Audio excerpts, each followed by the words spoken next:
Hello, this is Storybooks channel. New videos are posted every day. Subscribe and click the bell. Ouch! Maria jumped out of her chair.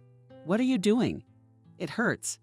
She took a wide step to the side, rubbing her eye, leaving the makeup artist with an untrusting look. What am I paying money for?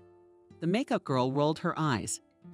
She tried to put on a friendly smile, but it turned out to be quite unbelievable. Her plump lips folded into narrow stripes, her eyes narrowed in a wicked squint. I'm sorry, it's just that you're such a difficult customer, and there's a lot of pressure. Just sit tight, and it won't happen again. I promise. She made a conciliatory gesture with her hand, inviting the disgruntled client back into the chair. Go back to your seat, please. Maria staggered back. She immediately lowered her eyes in embarrassment with her hand, reaching up to touch her face. The makeup artist shrieked, "Don't touch the face." She joined Maria, gently took her under the arm, forcing her back into the chair. I spent so much time evening out my tone. Never touch your face during makeup. Never touch your face at all. It's bad for your skin. She lowered her voice by half a tone, especially in your case. Maria obediently sat down in the chair. The makeup artist's words hurt her, but she tried not to show it. Maria took a deep breath, quietly exhaled into the air, replied, "Okay, but be careful. You almost took away my eye with that brush. If you continue like this, or if I don't like the result, I won't pay for the makeup." Keep that in mind. The makeup artist is visibly pissed off. Stop fidgeting in that case. Are you such a difficult customer? Maria got angry in response. I can't help but fidget when I'm wearing so much foundation. Any more and I just choke on it. Apply it evenly, then I'll sit still. You're supposed to be a professional. You're a girl, I didn't get a chance to finish. A makeup brush flew to her right eye again. She jumped up from her seat again and shouted, "What the hell is this? Are you going to calm down or not?" Replied the makeup artist, losing her patience. "You need to talk less, just let me finish my work." She threw the brush down roughly. A table nearby, she closed her hands in her hair, glancing upward. I can't use less foundation in your case, I can't, especially with your requests. Maria's heart skipped a couple of thuds. She was silent for a while, trying to pull herself together. Her knees trembled with resentment. What do you think you're doing? Me? She stopped halfway through. A lump came to her throat. What right do you have to comment on my appearance? Who asked your advice? You're behaving inappropriately. The makeup artist, realizing that the makeup would probably never be finished, and the client would probably leave the beauty salon with hysterics soon, decided to answer as she wanted. You were told right away that in your case, makeup will not help. She turned away from Maria, unable to look at that face any longer. Look at yourself. I can't hide all this horror. I'm sorry, but no amount of foundation will help. Scars like that can only be removed with a laser, not makeup.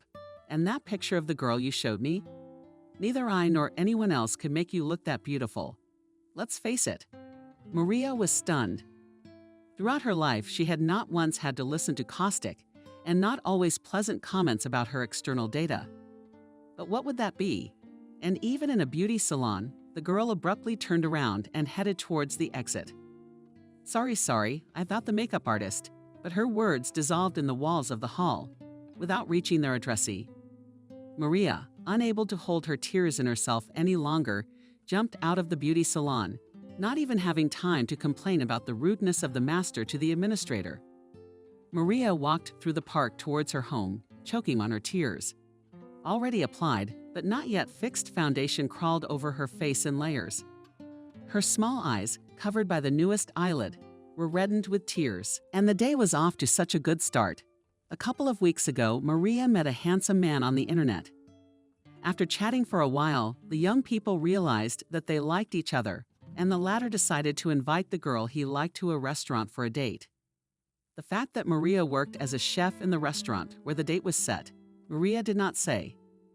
Nor did she say that all the pictures she had posted on the dating site were not really hers. Maria had never been particularly beautiful. The short, full-figured girl had always had a lot of complexes about her appearance. It seemed to her that her arms were too short in relation to her body. Her eyes seemed to be too small and her ears too protruding, bursting through her liquid hair. Her lips seemed too thin, her anus too big.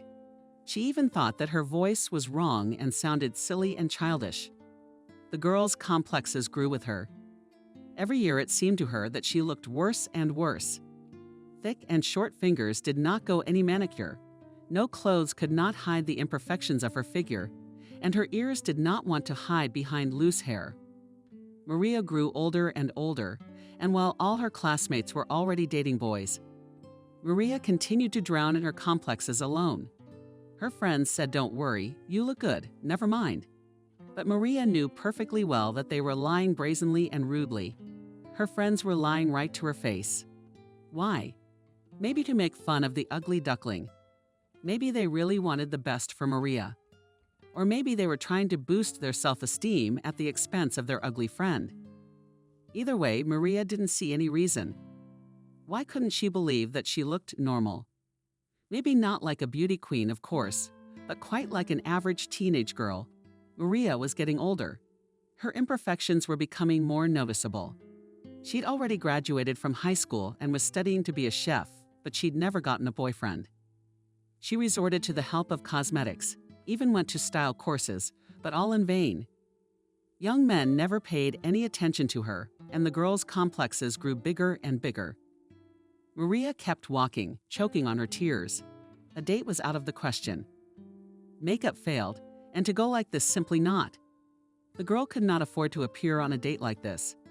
At least it would be unfair to the young man who asked her out. After all, in fact, he didn't ask her out at all. She came home, ignoring the neighbors that kindly asked her why she was in tears, washed her face, washed off her failed makeup, looked at herself in the mirror, all the same small eyes, all the same colorless eyebrows, making the look even more closed, all the same big nose. And those scars. Maria punched the mirror with force, nearly breaking it. Ran out of the bathroom, went into the kitchen, pressed the kettle button, pulled out a stalk of dried mint, threw it into the cup along with the tea bag. I'll never find anyone. There's a reason the makeup artist said nothing can help me anymore. I'm ugly, ugly. Her own thoughts seemed to strangle her more than any rope. The kettle boiled. She chugged the fragrant tea, picked up a fancy blue cup with a funny face on it, walked to the living room, opened her laptop. Expectedly, on the dating site, where Maria sat under the fake photos, already hung a lot of messages from a young man named David, who called the girl on a date.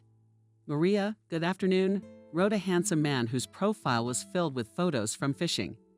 We're on the same page. Can't wait to meet you, he wrote.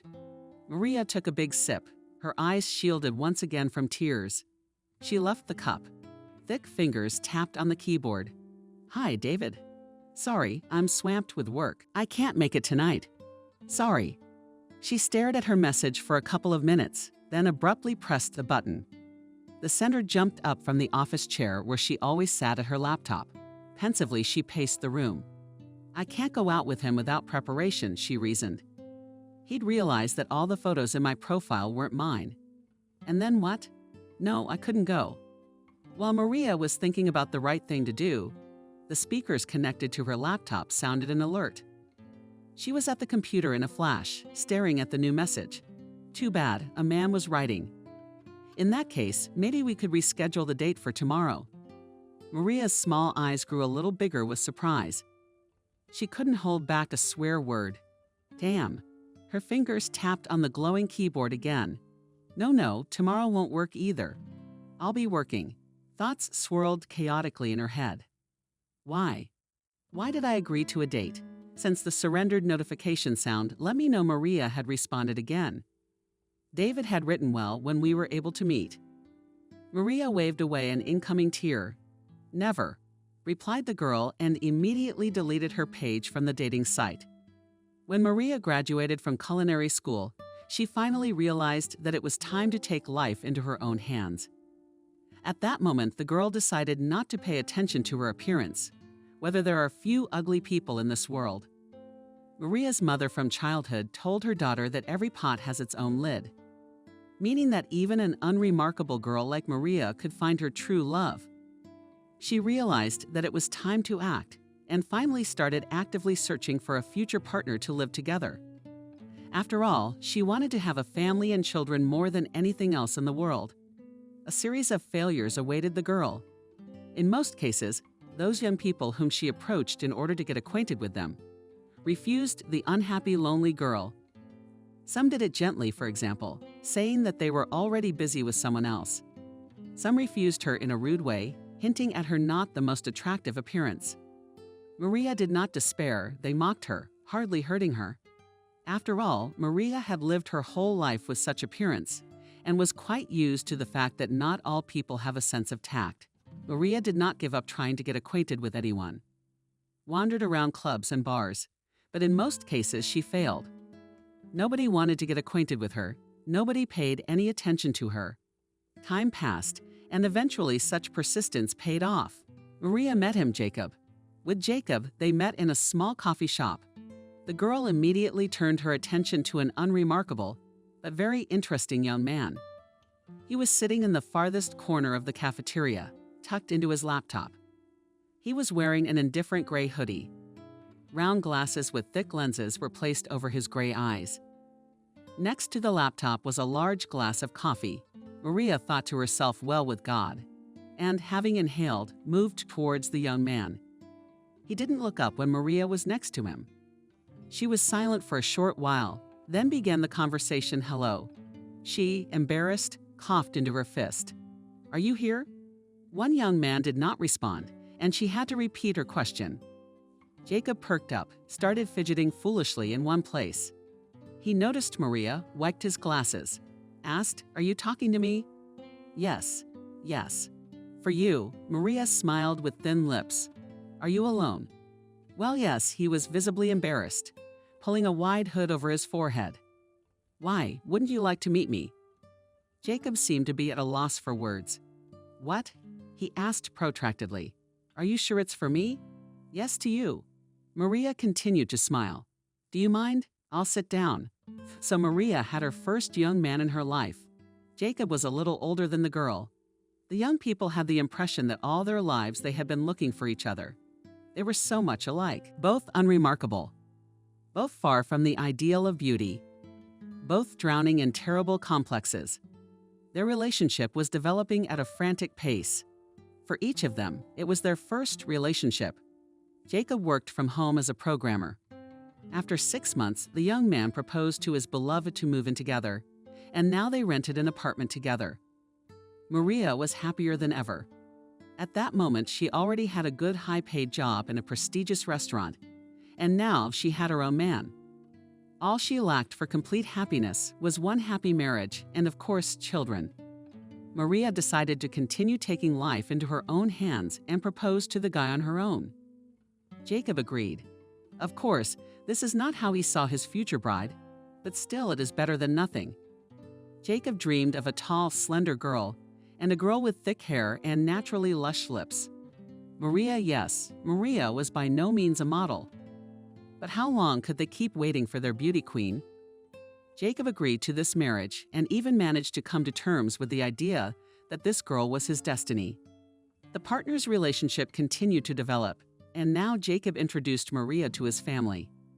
Coming to the house of her future husband, Maria was stunned. His sister was just an ideal of beauty. Gorgeous, insanely beautiful, and the girl was not at all like her brother. She possessed a good figure. Her thin nose fascinated with its grace, and large gray eyes captivated beauty. Maria had always dreamed of looking the way her future husband's sister looked. After meeting the family, a strong friendship developed between Maria and Molly and her sister Jacob. Maria, what is it?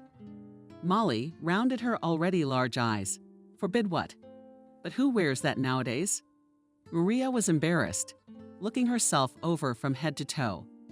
Well, she held out this dress. What's wrong with it all? Molly was indignant. She hasn't worn one of those in about 20 years. My brother loves with his eyes. And you? Don't you look after yourself at all?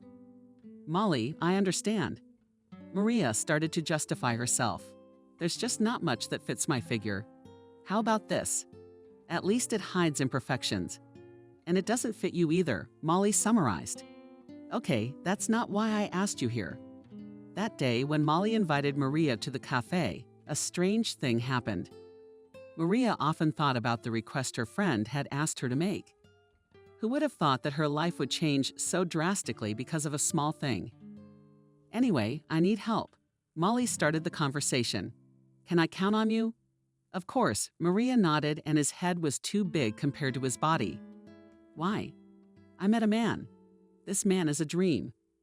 Molly tilted her head dreamily to the side, but I don't know how to please him at all. What? Maria was genuinely surprised. You don't know how to get a man. You're a model. Oh yes, a model. But that doesn't seem to be enough. So can you help me? She reached forward and gently took Maria's hand in hers. We're friends. Oh yes, of course. What do I have to do? Great. Molly smiled victoriously. I've got an idea. You're a good cook. Yeah, maybe I'll make some interesting dish, and I'll pretend I made it. Then he'll realize I'm a good cook and marry me. What do you say? Maria frowned. Colorless eyebrows. Well, I'll help you, of course, but you don't like to cook. So what of it? Molly poked. I hate cooking, but he doesn't need to know that. But why should you if you marry him and he makes you cook? What's the point of that? Molly laughed good-naturedly. I'll deal with that on the spot. But will you help me? Maria thought for a moment.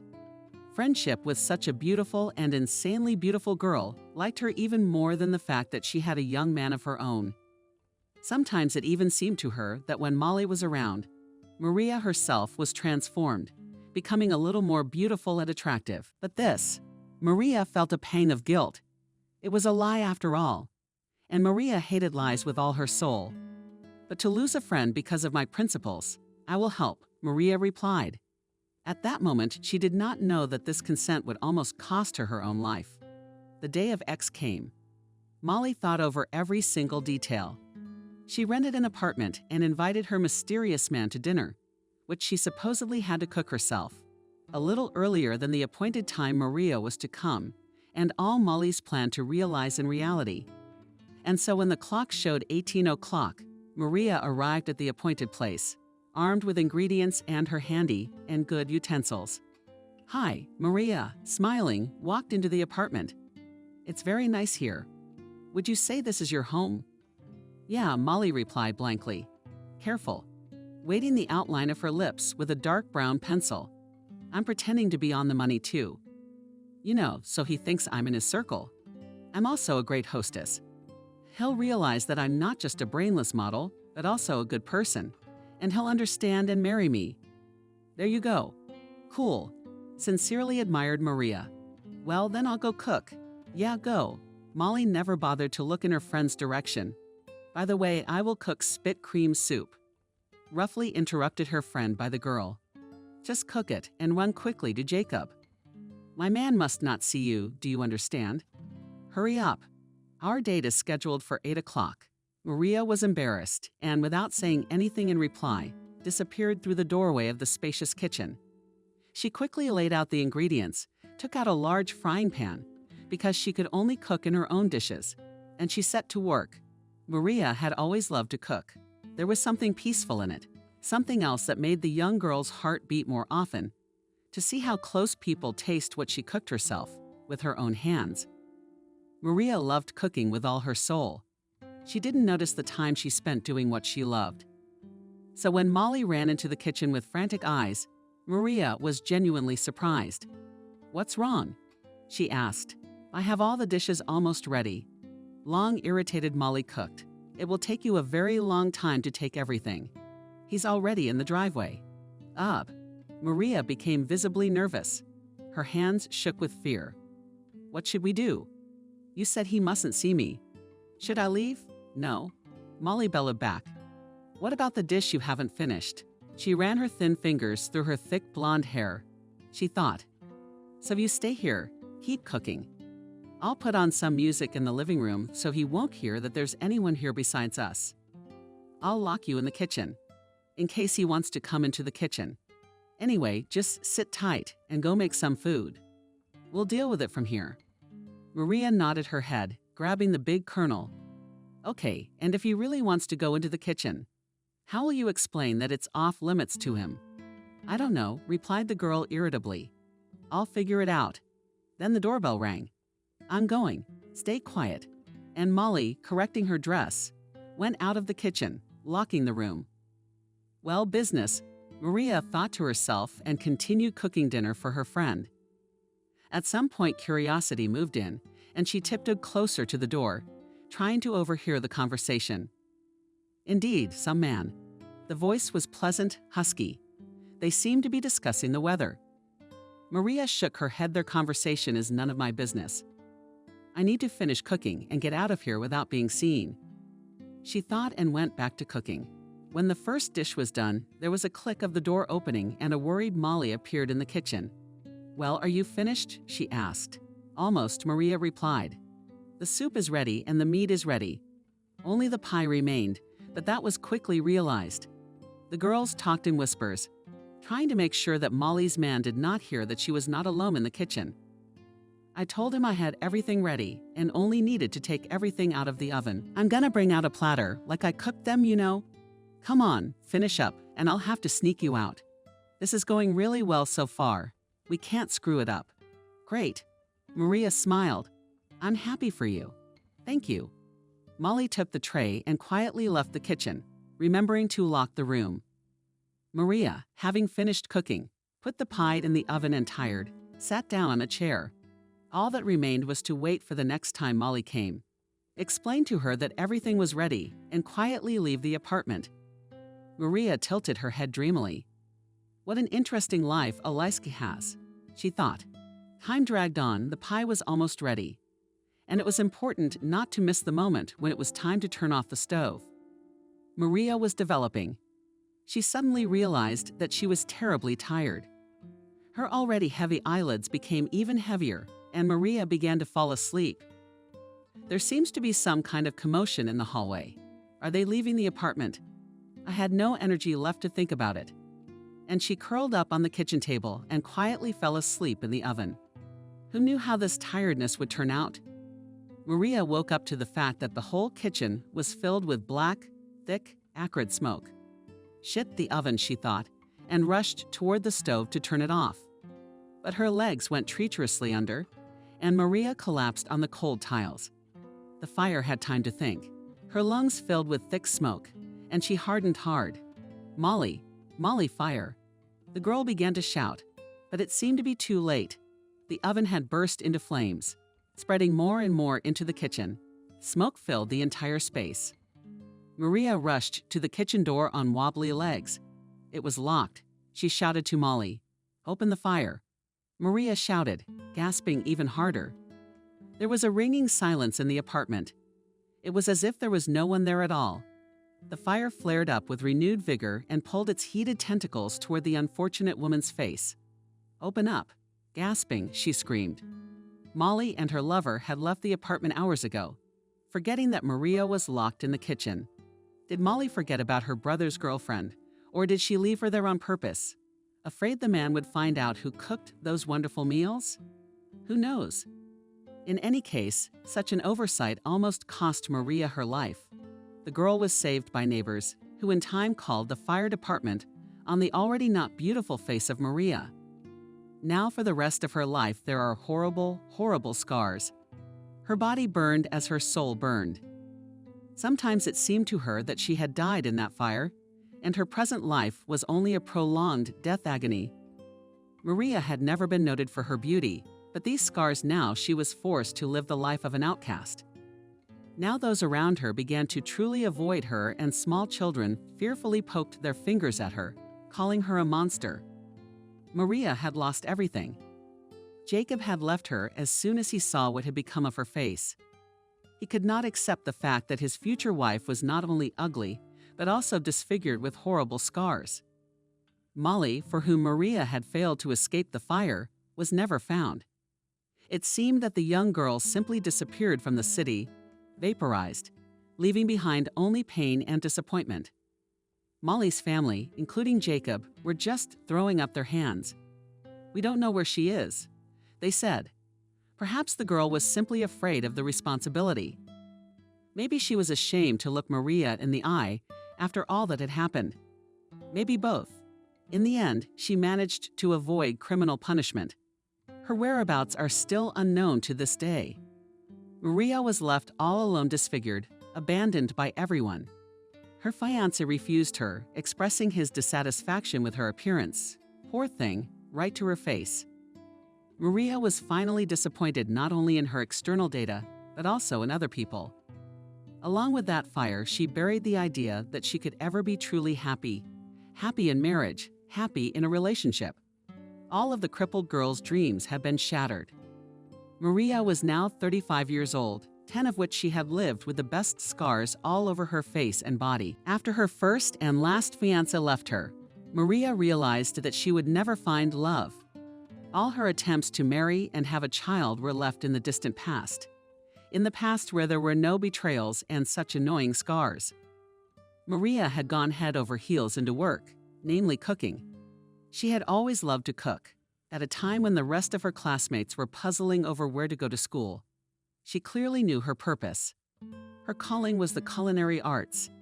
After a tough breakup and a long rehabilitation after that horrible fire, Maria took up a job. She worked in many restaurants, participated in competitions, took various courses, and her hard work paid off.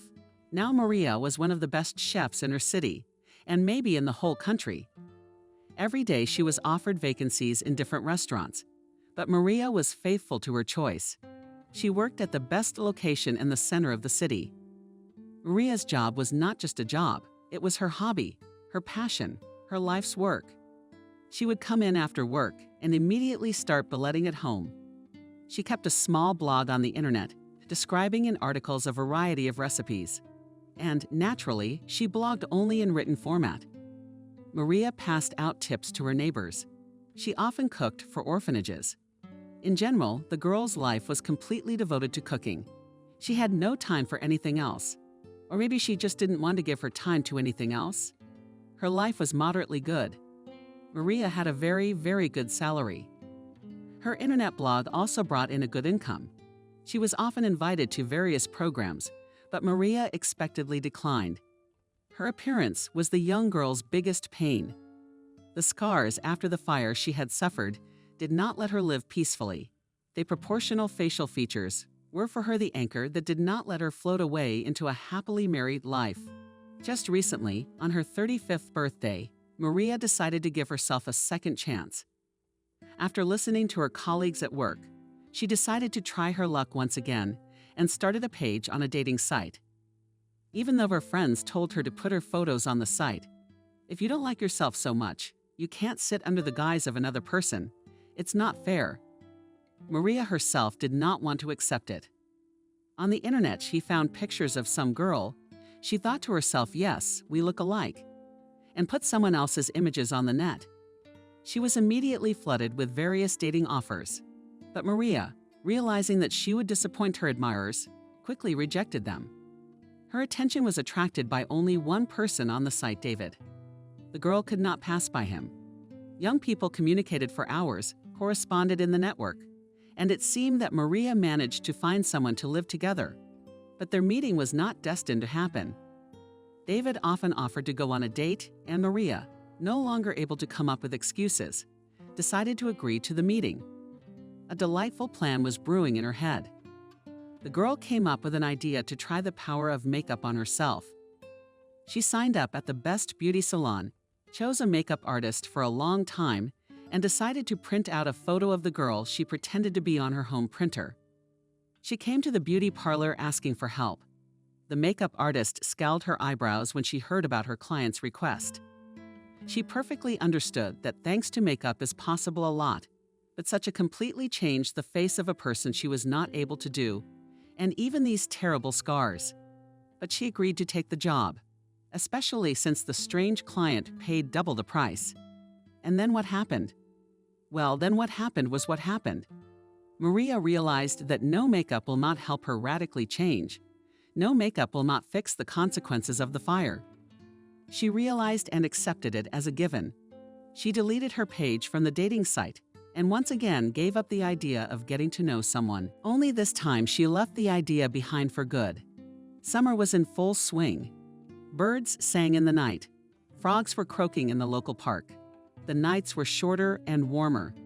The whole world seemed to blossom before our eyes.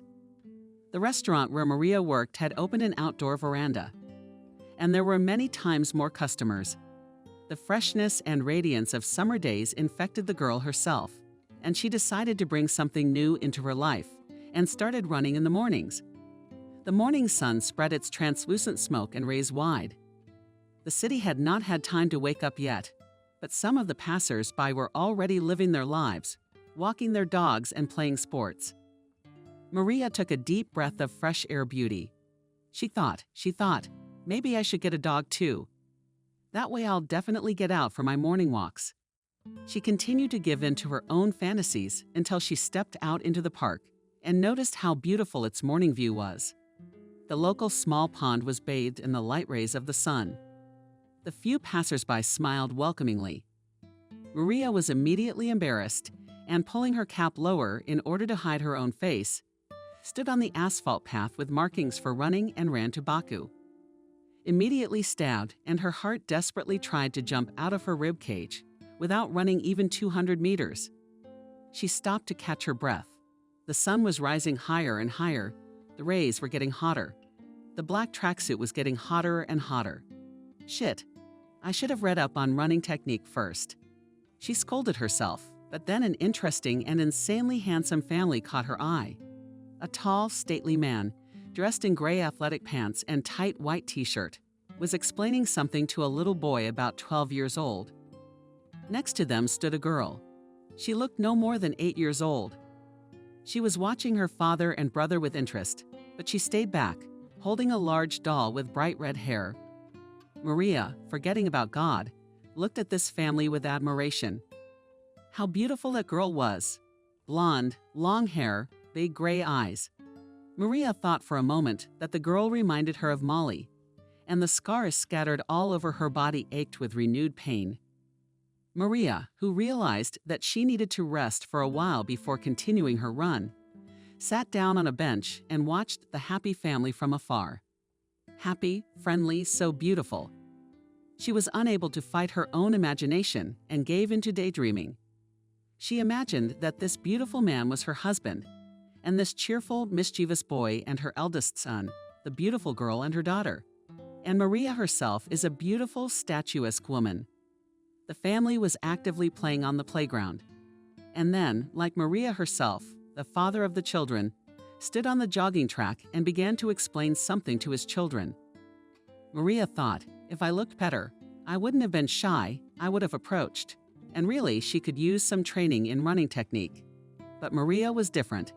She preferred to remain sitting alone, just watching the happy family. I wonder what their mom looks like. What does the wife of such a fine status man look like? Maria smiled, hiding her smile behind the palm of her hand. Once more, she corrected her cap and returned to her position, intending to continue running. The days went by. Maria, to her own surprise, did not give up running. Every day the exercise became easier and easier. With each new day, she broke her own record. At work, things were going better than usual. There were more and more customers satisfied with the chef's work, and Maria's management raised her salary. She thought maybe I should open my own restaurant. Life slowly flowed thick honey. Work was boiling, and Maria herself, accustomed to the morning run, began to feel much better. One warm, velvety evening, Maria invited her only friend Kelly to a meeting. The girl worked as a pastry chef in the same restaurant as Maria herself. Kelly smiled broadly and sat down at a table in a small cafe. She was Maria's age, but looked expectedly much better. Her short, thick brown hair was cut short and styled in a lush style. Her face, studded with freckles, seemed to glow from within. The girl was wearing short white shorts. On top was an interesting beige, lightweight sweater. She sat down in her seat and began flipping through the menu. "Look at this," she said indignantly. "This is my signature dish. It's my idea, this cake. What right do they have to steal a dish from our restaurant?" Maria smiled demurely, adjusting her large sunglasses. "Oh, come on. Like you're not aware that half the city steals from our menu. Forget it. Everyone comes to our place anyway. Kelly nodded. Yeah, it's just kind of annoying. I spent so long picking out the ingredients for my creation, and they just stole it. You know, I'm gonna order some. See how they do it. Maria couldn't hold back a smile. Kelly was not only her only friend, she was also just a good person. Maria always consulted her before making any important decision. The pastry chef had a special, bright soul. Maria was happy that after a series of failures, fate took pity on her and gave her such a beautiful and wonderful friend, Kelly. She started the conversation, and the girl responded with a gesture of her hand. She called the waiter to the table and made an order. Look, is something wrong with you? You look worried. I'm not. What do you mean? Yeah, I don't even know where to start. Maria was embarrassed. Without saying a word to the waiter standing next to her, she poked her chubby fingers into the first salad she saw and some cocktail with a hard-to-pronounce name. After waiting for the young man to take their order and leave, she continued talking. I've been thinking a lot lately. I want to change my life more and more often for the better, and I would like to consult with you. Yes, I'm happy to help you. Kelly seemed to blossom in front of her eyes. I hope you want to put your picture up on that dating site. Or did you decide to meet that Dima guy? Oh my God, I'm so happy for you. Maria, laughing, raised her right hand in the air. Hold your horses. I'll never put up pictures of myself. You know that. And David. She lowered her voice. I don't want to talk about Dima anymore. That idea I had was really stupid. But how was I going to have a relationship with him if we started by cheating? It wasn't me in my profile. I wasn't the one he asked out. No, that's stupid. I deleted my profile. Never again. You're wrong. Kelly interrupted her friend. You guys were texting for a long time before he asked you out. Didn't you? He wasn't just asking for the girl in the picture. He was asking for a person. Yeah, I lied. But that doesn't mean anything. I think you should meet him. You know, it's better to try and regret it than not try at all. No. Maria shook her head no. I don't want to see him anymore. I'm too far gone. I don't want to talk about Dima or dating anymore. I called you to talk about something else. Kelly sighed heavily. All right, whatever you say. So what's on your mind? What's on your mind? Maria has had her back lately. She adjusted her glasses again, knowing full well that she looked completely ridiculous wearing them in the evening. She adjusted a button on her black blouse and finally said, I want to adopt a child. Kelly let out her eyes in surprise, which stretched out. She asked adopt. But why adoption exactly? Don't you want your own birth child? It's not like you're infertile. Kelly, but don't be ridiculous. At that moment, a waiter appeared at their table, holding a large tray with an order. He carefully placed the plates and glasses on the table and walked quickly to another table. Maria, after giving him a glance, lowered her voice even more. Look at me.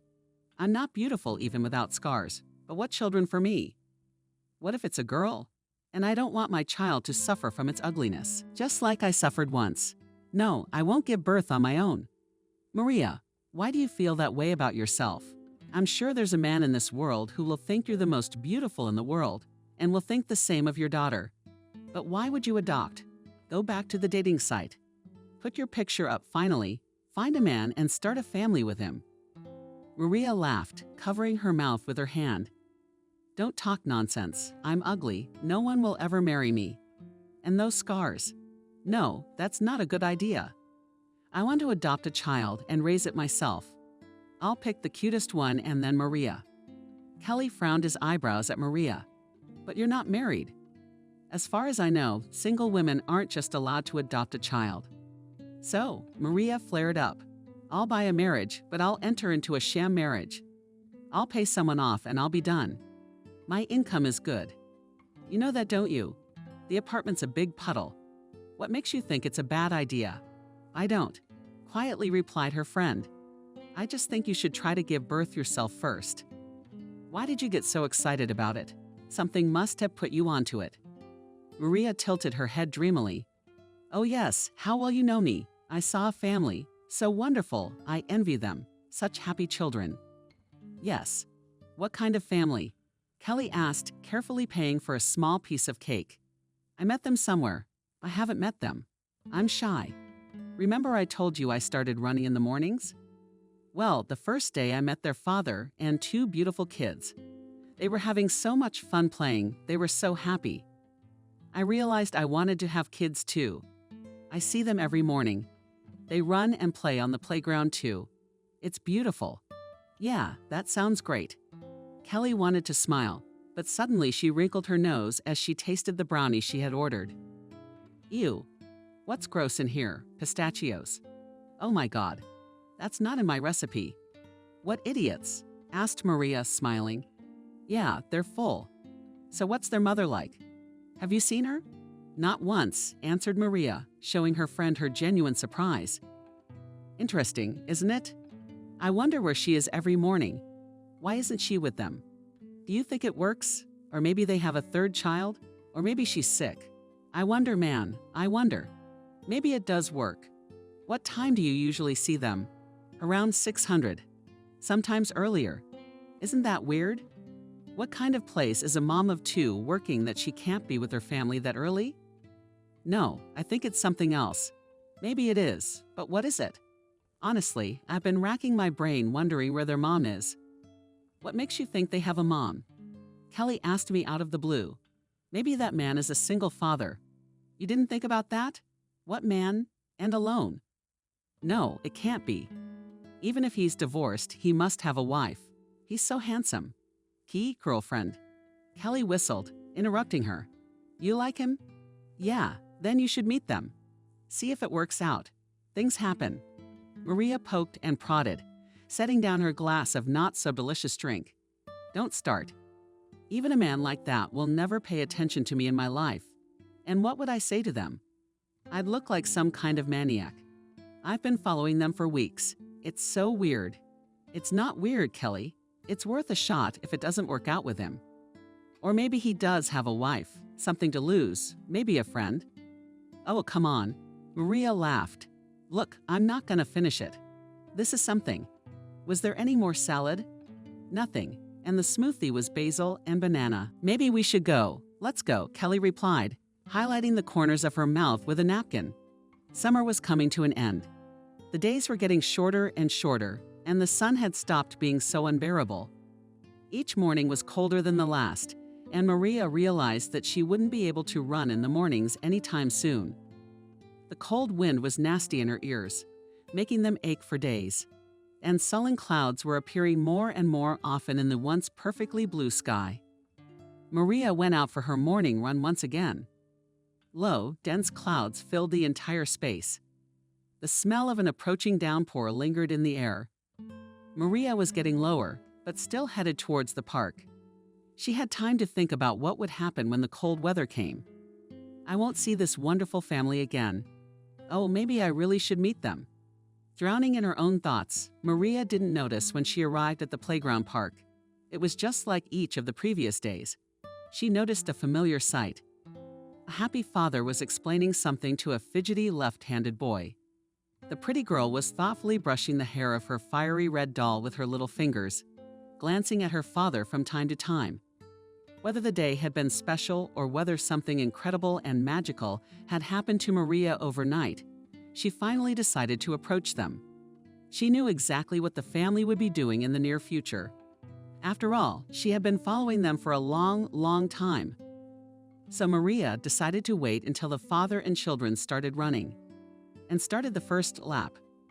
When she finished the start of her workout, the man and the children stood at their positions expectantly. Maria switched to jogging, thinking it through. Dating. And Maria began to fall into sheer panic. What am I going to tell them? How and why would I meet them? No, that's a terrible idea. I should just run past them and that's it. Even though it wasn't noticeable, the girl was terribly nervous. She still hadn't made up her mind to meet the family she was interested in. Why? She decided to just run past them. However, fate had its own plans, and the moment she ran a meter away from them, her sneaker treacherously caught on another, and Maria crashed on the wet asphalt, turning her foot. Maria seemed to freeze like the truest of beasts. She tried to get up, but her leg ached with renewed vigor. In a panic, she quickly put on her flying cap and put back on her already dirty sunglasses. They mustn't see my face.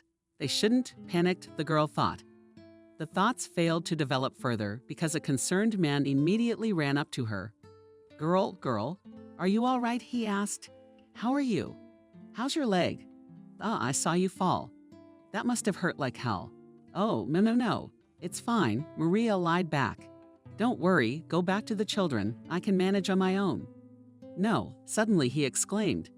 "Let me help you, your leg." "Oh, how you feel?" And with these words, he approached Maria, helping her to her feet. Everything stirred inside her. This man was so close. She blushed from head to toe, mentally thanking herself that she had managed to pull her cap back on in time. Replied to, "Thank you. My leg does hurt a lot. Maybe I should walk you home. Me and the kids are done practicing. We could help you walk home. How far do you live? Show me which way." Maria seemed to be drowning in the flow of the stranger's questions. She was silent for a long time before she said anything in reply. Her mind was a whirlwind of thoughts. But he was lying, wasn't he? They hadn't even started training yet. Who but Maria, who'd been watching them all summer, wouldn't know that? She rose to her feet, tried to pull away from the stranger, but he held her insistently by the waist. She said, "No, I don't live far away. Thank you for your help. I can take it from here." "It's not worth it." The man was surprised. "Are you sure?"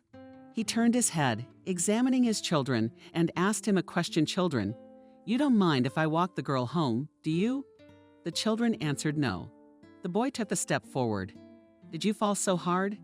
You're in a lot of pain. Let us walk you home. It's high time Daddy made friends with someone." The man looked menacingly at the boy, who immediately shut up.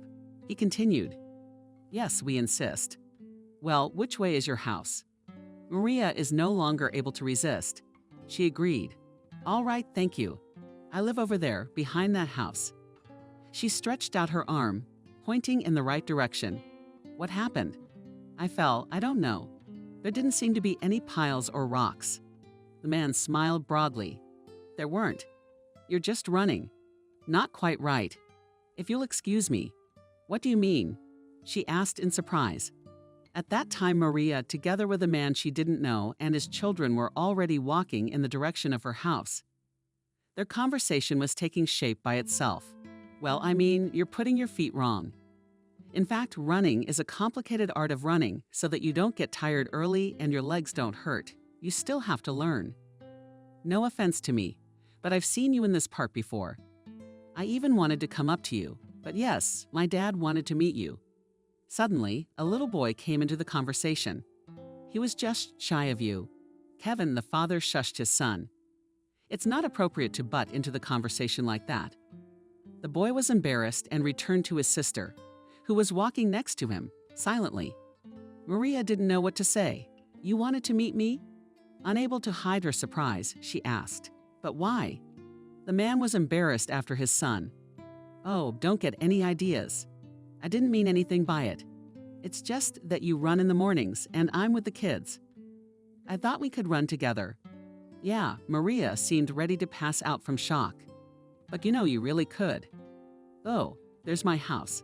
At this point, the company was already approaching the tall, 24-story, candlestick house where Maria lived. "Thank you for seeing me off." "You're welcome." The man smiled broadly, revealing white, even teeth. "By the way, my name is Thomas, and you are Maria." She lowered her eyes in embarrassment, trying to hide her face from his gaze. "Well, I'll be going. Shall I walk you to the door?" "Are you sure you can get up?" Maria was visibly nervous. In fact, she would have liked to spend as much time with such a man as possible. But suddenly she was reminded of the bright eye-burning light burning in the elevator of her house. She immediately thought of how unfavorable her scars would look in that light. She immediately imagined Thomas looking at her face in disgust, little Kevin pointing his finger fearfully at her, calling her a monster. No, she couldn't let that happen, especially since there was no sun at all outside, and the dark clouds made it feel like late evening rather than early morning. Maybe they still couldn't get a good look at her face. No, they shouldn't. "Thank you. I'll go, Maria." called out to the girl by her new acquaintance. So we could start running together. What do you say? How about next week, when your leg feels better? Of course, she replied cheerfully. Of course I'd be glad. See you then, Maria said her name again, Thomas. Maria, forgive me for being so impertinent, but I never saw your face. To tell you the truth, before, when I saw you running past, I wondered what you looked like. You're always wearing a cap and glasses. May I ask you to take them off? Pardon my impertinence? No, Maria replied sharply. Aya, I can't. That's all. Thomas's eyebrows rose in surprise. Oh, I'm sorry. It's just that I wouldn't even recognize you if I saw you in a store, for example. We're practically neighbors. I'd like to know you by sight. No, replied the girl and turned around through the wild, all-consuming pain in her leg. She proved to the driveway and fled fluently through its doors, showing her face to this handsome man. No way in the world, thought the girl. It seemed to her that, seeing her scars, her facial features, he could be disappointed in her in an instant. Maria went up to her apartment, took off her annoying cap, threw her giant glasses on the coffee table. She had mixed feelings. On the one hand, she was glad to have met this family, but on the other hand, was he following her as much as she was? But why? Maria couldn't find any answers to her questions. The whole situation seemed strange, stupid. Why did he want to meet me? She thought. Of course, because he didn't see my face, he didn't see my scarred body. To see the real me. Not hiding behind glasses, a cap and a bunch of clothes would never look at me. The girl walked into the bathroom and, only now realized how much her leg hurt. She tried taking the shower. It didn't work. It seemed she had earned a real fracture. Unable to hold on any longer, she called work to tell them she couldn't make it and called an ambulance. A couple of hours later, Maria was sitting in the hospital waiting room with a cast on her ankle. Maria went home with a displaced fracture of the leg. She could hardly move. Why even her favorite job had to take a sudden sick leave? And running was out of the question. The girl's entire foot and ankles were in a cast. Even to the toilet, the kitchen, or the bathroom she reached with great difficulty. One of those unfortunate and immobilized them days. The cook's doorbell rang unexpectedly. Hello. Kelly appeared on the doorstep. In her hand, she could see a valise filled with oranges and a large box of medicine. How are you? Asked the girl. How's your leg? Oh, Kelly, thank you for coming. A sincere, happy smile shone on Maria's face. After the death of her parents, Kelly was the only person in the whole world that Maria could not be shy. In front of her friend, she could be sincere. She could be real, and she could be herself, if at the sight of everyone else Maria, embarrassed, pulling down her cap or a wide-brimmed hat, hid her smile behind the palm of her hand and tried not to show her emotions. Then with Kelly, it was completely different. With Kelly, Maria could laugh at the top of her voice. She could smile at the top of her mouth without hiding her face. With Kelly, the girl was a little happier than usual. In front of her, there was no need to hide. She opened the door wide. Come on in. Come on in. Are you taking the day off today? You should have gotten some sleep, not come to my place. You're giving me a hard time. It wasn't supposed to be. But I took it to visit you, so don't wake me up. So tell me how you're doing. How did you manage to fall so hard you broke your leg? Maria smiled entreatingly at there was such a thing. She, taking in her hands the wand, which she had recently ordered on the web, slowly, trying not to cloud, scratching at her sore leg, walked towards the kitchen. Let's go sit down, I'll tell you everything. The spacious kitchen of the man working as a chef was made in light beige colors. High ceilings, smooth, perfectly clean kitchen counters, marble tiles on the floor, hanging plants in pots, catchapots, and a lone morning ray, now residing through the white translucent curtains. All of this was inspiring, setting the right mood. In this kitchen, Maria really created. In this kitchen, she made the best culinary masterpieces. Although now she was, you could say, disarmed. The kitchen was still her favorite place in the apartment. In the mornings, she liked to drink fresh over brewed coffee, looking out the wide window and nearby park.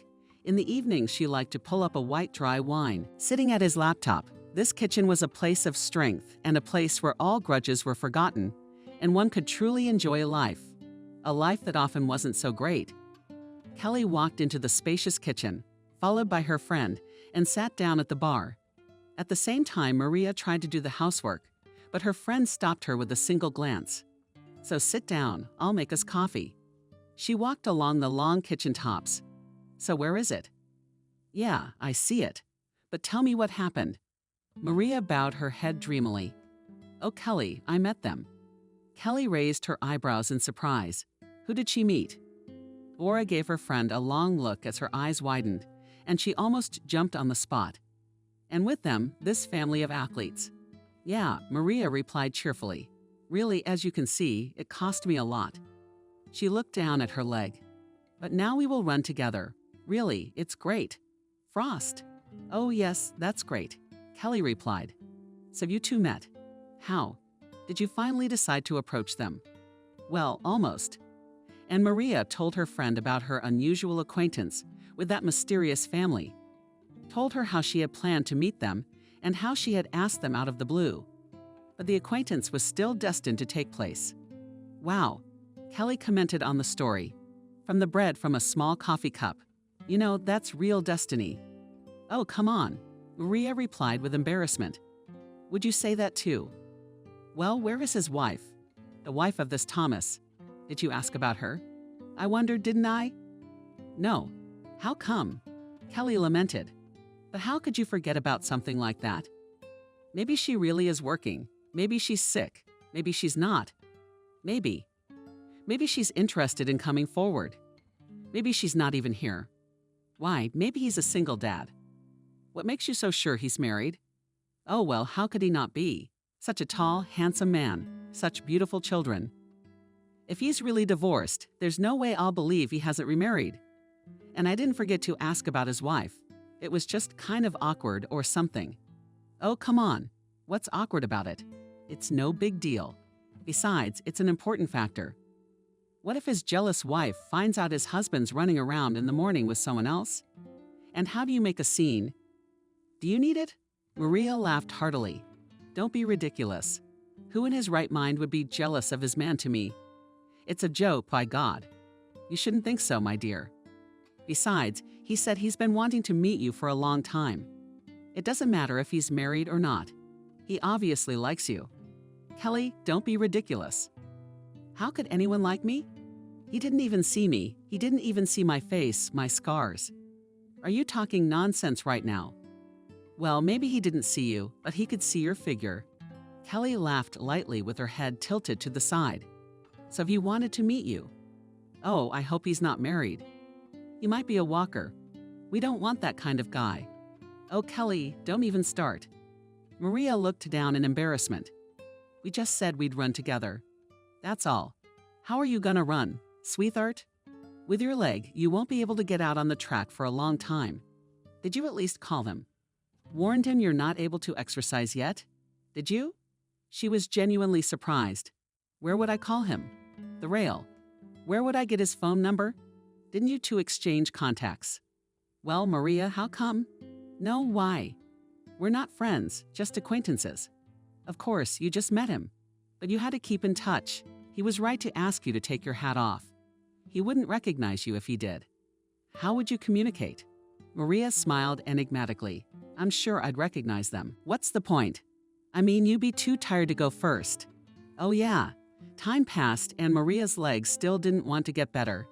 The cast was already removed, but the injury reminded of itself every time the girl walked faster than usual or stood in one place for a long time. Late fall was already falling on the streets of the city. Running was out of the question. Not only because of Maria's injury, but also because of the weather conditions. Life went on as usual. Maria went to work, continued to text blog. One cold fall evening, she even started thinking about starting her own cooking classes. It was getting colder and colder outside, and Maria didn't know where else to spend her free time. Thomas did not get out of her head. Who is he? What does he do? What are his hobbies? What he lives after all? Is he married, and if so, to whom? The girl was just painted with curiosity. On one of her free weekends, She decided to dress warmer to go out for a jog in the early morning. The weather forecasters promised the last, relatively warm fall week. Who knows, maybe Maria would be lucky again. Maria put on a warm, dark brown colored tracksuit and a black sports vest. She was wearing, as always, large sunglasses that took up half her face. Her sparse blonde hair was loose. On her head was a cap with a wide brim. Maria stepped out into the park, looking around. Compared to a summer day, the view of the park looked more like an apocalypse. Despite the good summer weather, the park was empty and almost uninhabited. The bright sunlight lazily spread across the red-orange caps of the trees. The surface of the local pond was calm and more like a mirror. There was no sign of the park's lively network of singing birds or people walking their docile or not subdocile dogs. The park was empty, as if Maria was the last human being alive on this planet. She stared, breathed in the already cold, refreshing air, looked around again at no one. It was as if the world had paused. As if all the people knew something that Maria did not know, why they hid in their houses. Maria walked uncertainly along the pond, scrutinized all the benches, walked to the playground. No children or their parents. It seemed that indeed Maria was all alone. However, the feeling of loneliness was already very familiar to her.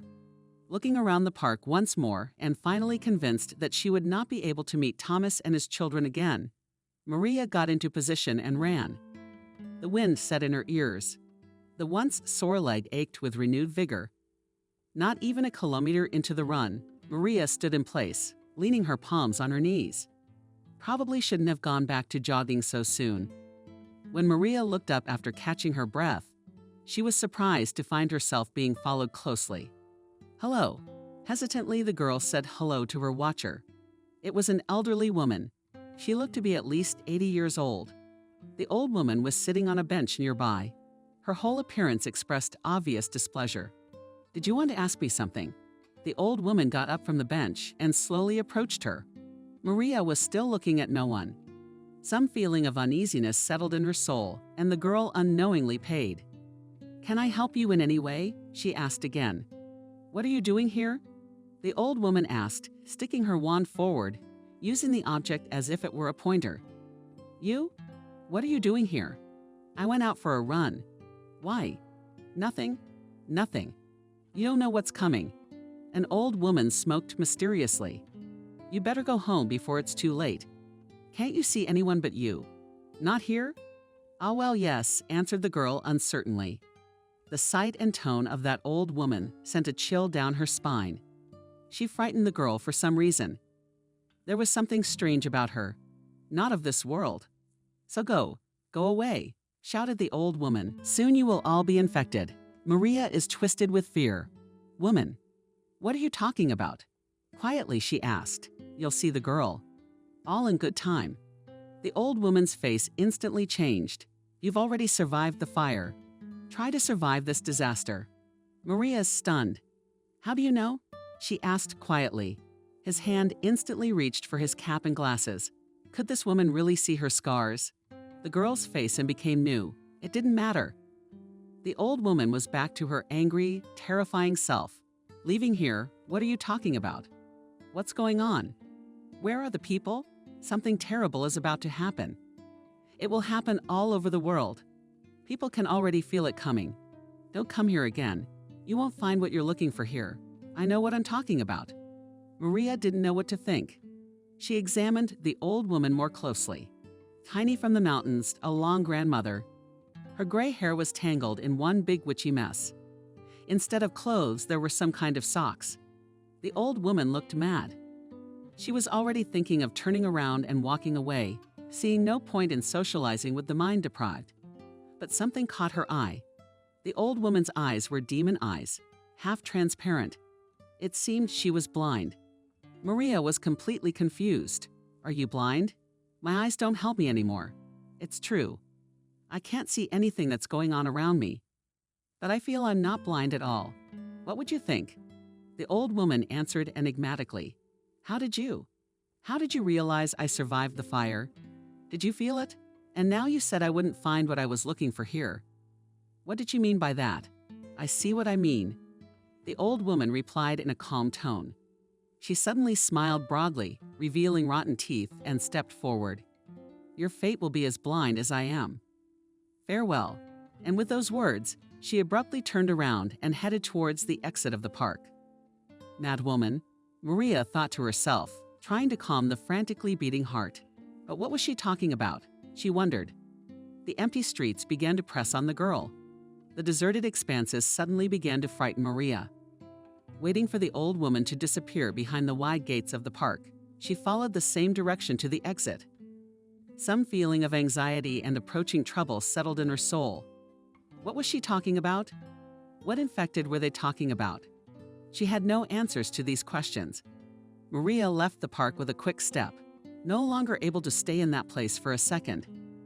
Maybe the old woman knew something. Time flew by at breakneck speed. Maria was drowning in her work, not paying attention to the rest of her life. The blog was gaining more and more subscribers. Work was a real drag.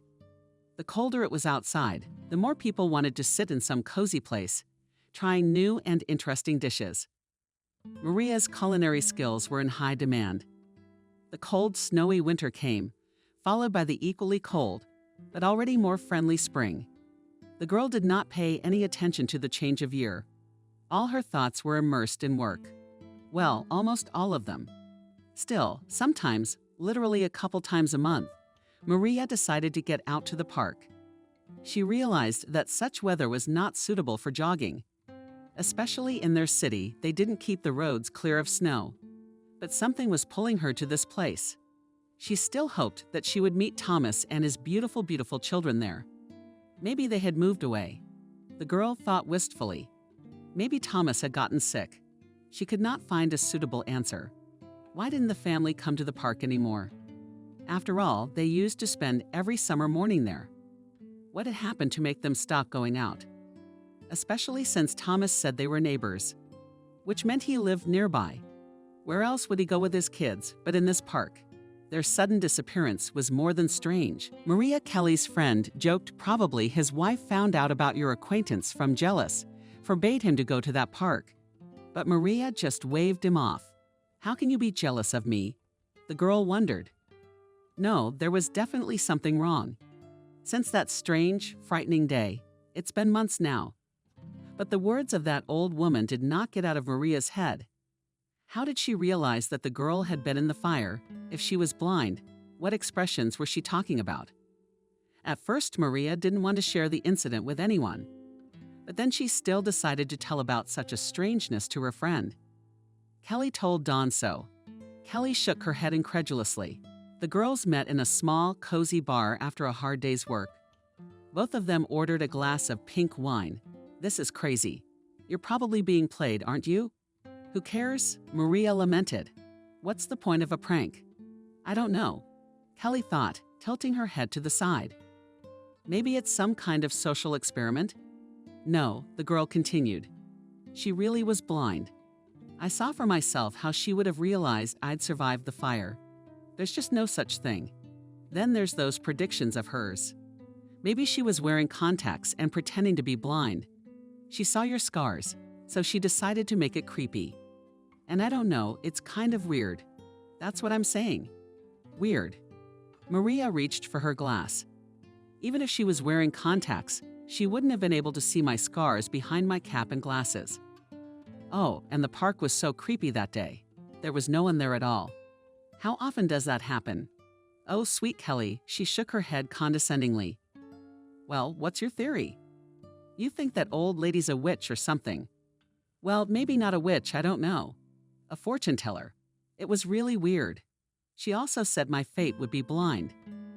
You know, I never really thought about it. Maybe I really should meet a blind man. Then he'd never see my face and he could love me. Sweet Kelly reached out and put her hand on her friend's arm and covered her palm with her own. You can be loved anyway, and it doesn't have to be a blind man. It can be any man, blind or sighted, poor or rich. How many times have I told you not to be so hard on yourself? Oh, I don't know. She also said I wouldn't find what I was looking for in that park. Do you think she's talking about that family? You don't really see them anymore. Maria. Kelly jerked her hand to the side. Of course you don't. It's winter. But who wants to take a long walk in this weather? And that empty park was only because of the bad weather. So there was no one there. No, Maria objected. I used to walk there a lot. There was only one day like that. Other days, weekends and weekdays. Anybody? Yes, there are dog walkers. Families with kids in the park. All except Thomas. Do you think I'll ever see them again? You will. Kelly's got a big smile. By the way, have you decided something? What do you mean? Maria asked, surprised. Well, you know how you said you wanted to adopt a baby? Have you thought of something? That Maria changed her face in a flash. No, I can't decide yet. It's such a big step, especially with that old woman. Oh, there you go again. What about that old woman? She said my fate was blind. Maybe I should really look at blind men and see what happens. Then we could adopt a baby together. Maria, you could. You could have one of your own. And it doesn't have to be with a blind man. You could do it with any man. Why did you get over that old lady? What was that about some mysterious contagion? How do you explain that nonsense? Maria the conspirator lowered her voice. Didn't you hear about that thing in China? There's some kind of virus going around. Everyone's getting sick, infected. The old woman said the whole world would be infected. Kelly laughed out loud. Oh, you'll say that your virus will never reach us. The month of March came. The ice blocks and mountains of snow didn't seem to be melting. The cold wind was chilling to the bone.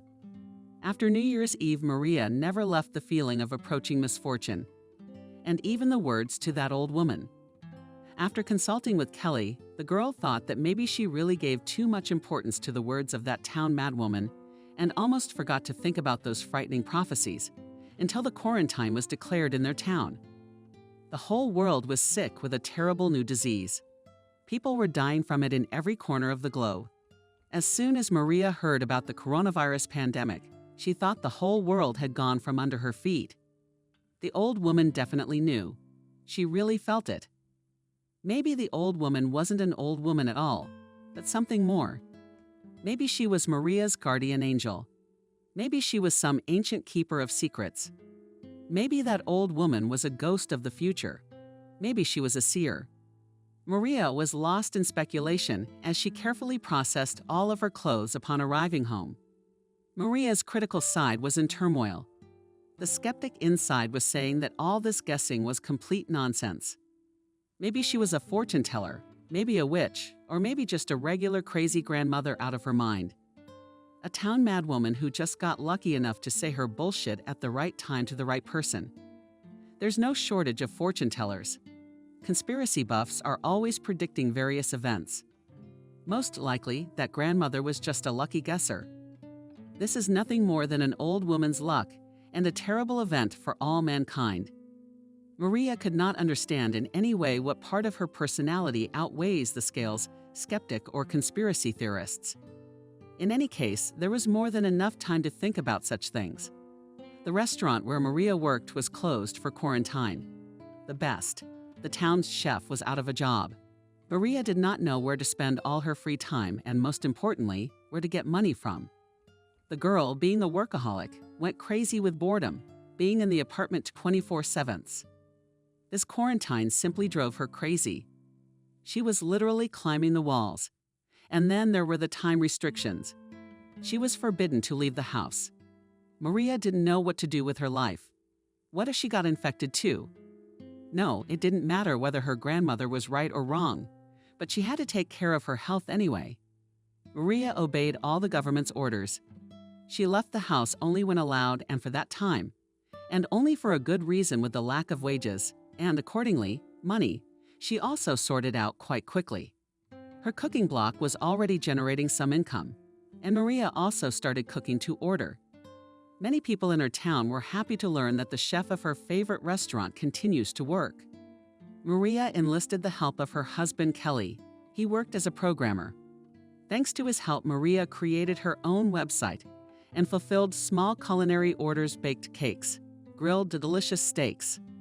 One cold spring evening, Maria received another order for a cake for a child's birthday.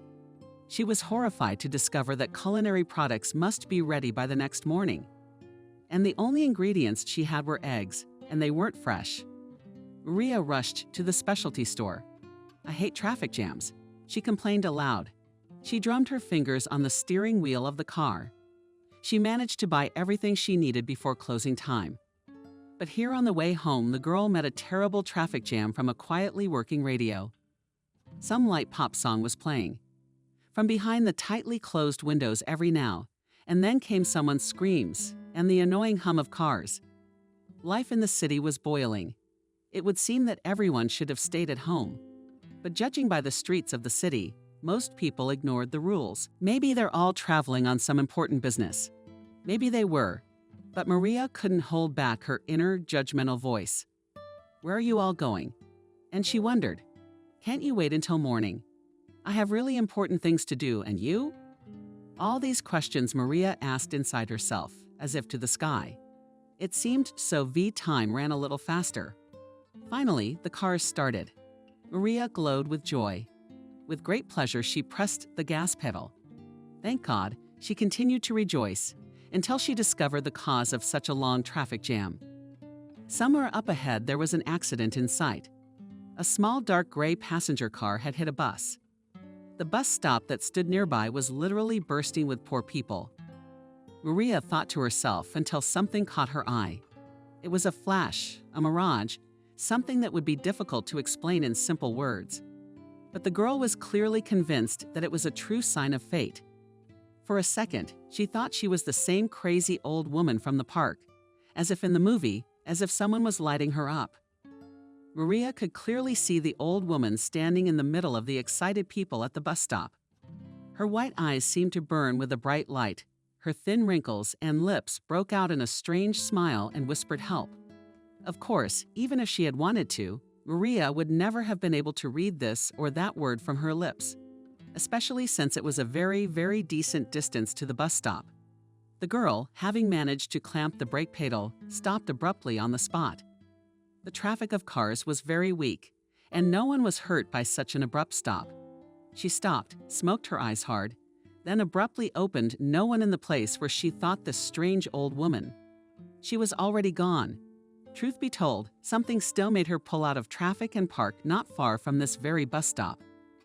Maria quickly got out of the car and quickly approached the little bus passenger. "Hi, are you all right?" gently asked Maria. "No," answered the girl quietly. She immediately lowered her gaze with tiny hands of force, clutched a doll with fiery red hair.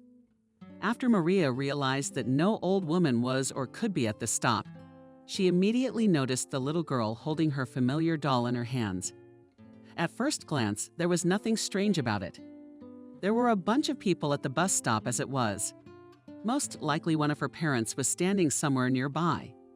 But some premonition made Maria stop and approach the child. What if she was lost? Maria decided to ask Honey, "Do you remember me? I met you in the park once. Your daddy's name is Thomas, right? And your brother's Kevin?" The girl looked at the stranger carefully at first, but then her gaze cleared and she nodded vigorously. "I remember. Are you the aunt who fell and hurt her leg?" "Yes, pleased," Maria replied. "That's me. Tell me you're here alone. Where are your father and brother?" The little girl's gaze faded in an instant. "Grandma's head is at Grandma's, and Daddy's not well." "How's what?" The girl asked fearfully. "Where is he?" "He fell. He's not far from here, is he?" "No," answered the girl sharply. "He's at home, Daddy's sick. And for the last couple days he's even stopped getting up. He doesn't talk back. When I talk to him, he doesn't even make sure I brush my teeth. I'm scared, Maria." The kid's eyes have faded even more. "What? How come? Why isn't your brother with you? Did you leave the house all alone?" The girl only nodded her head in response, clutching the doll tighter and tighter. "After Dad got sick, it was hard for him to be with the two of us. Then Grandma took Kevin to live with her for a while, and I stayed with Daddy." "I don't like to stay with Grandma. I only want to be with Daddy."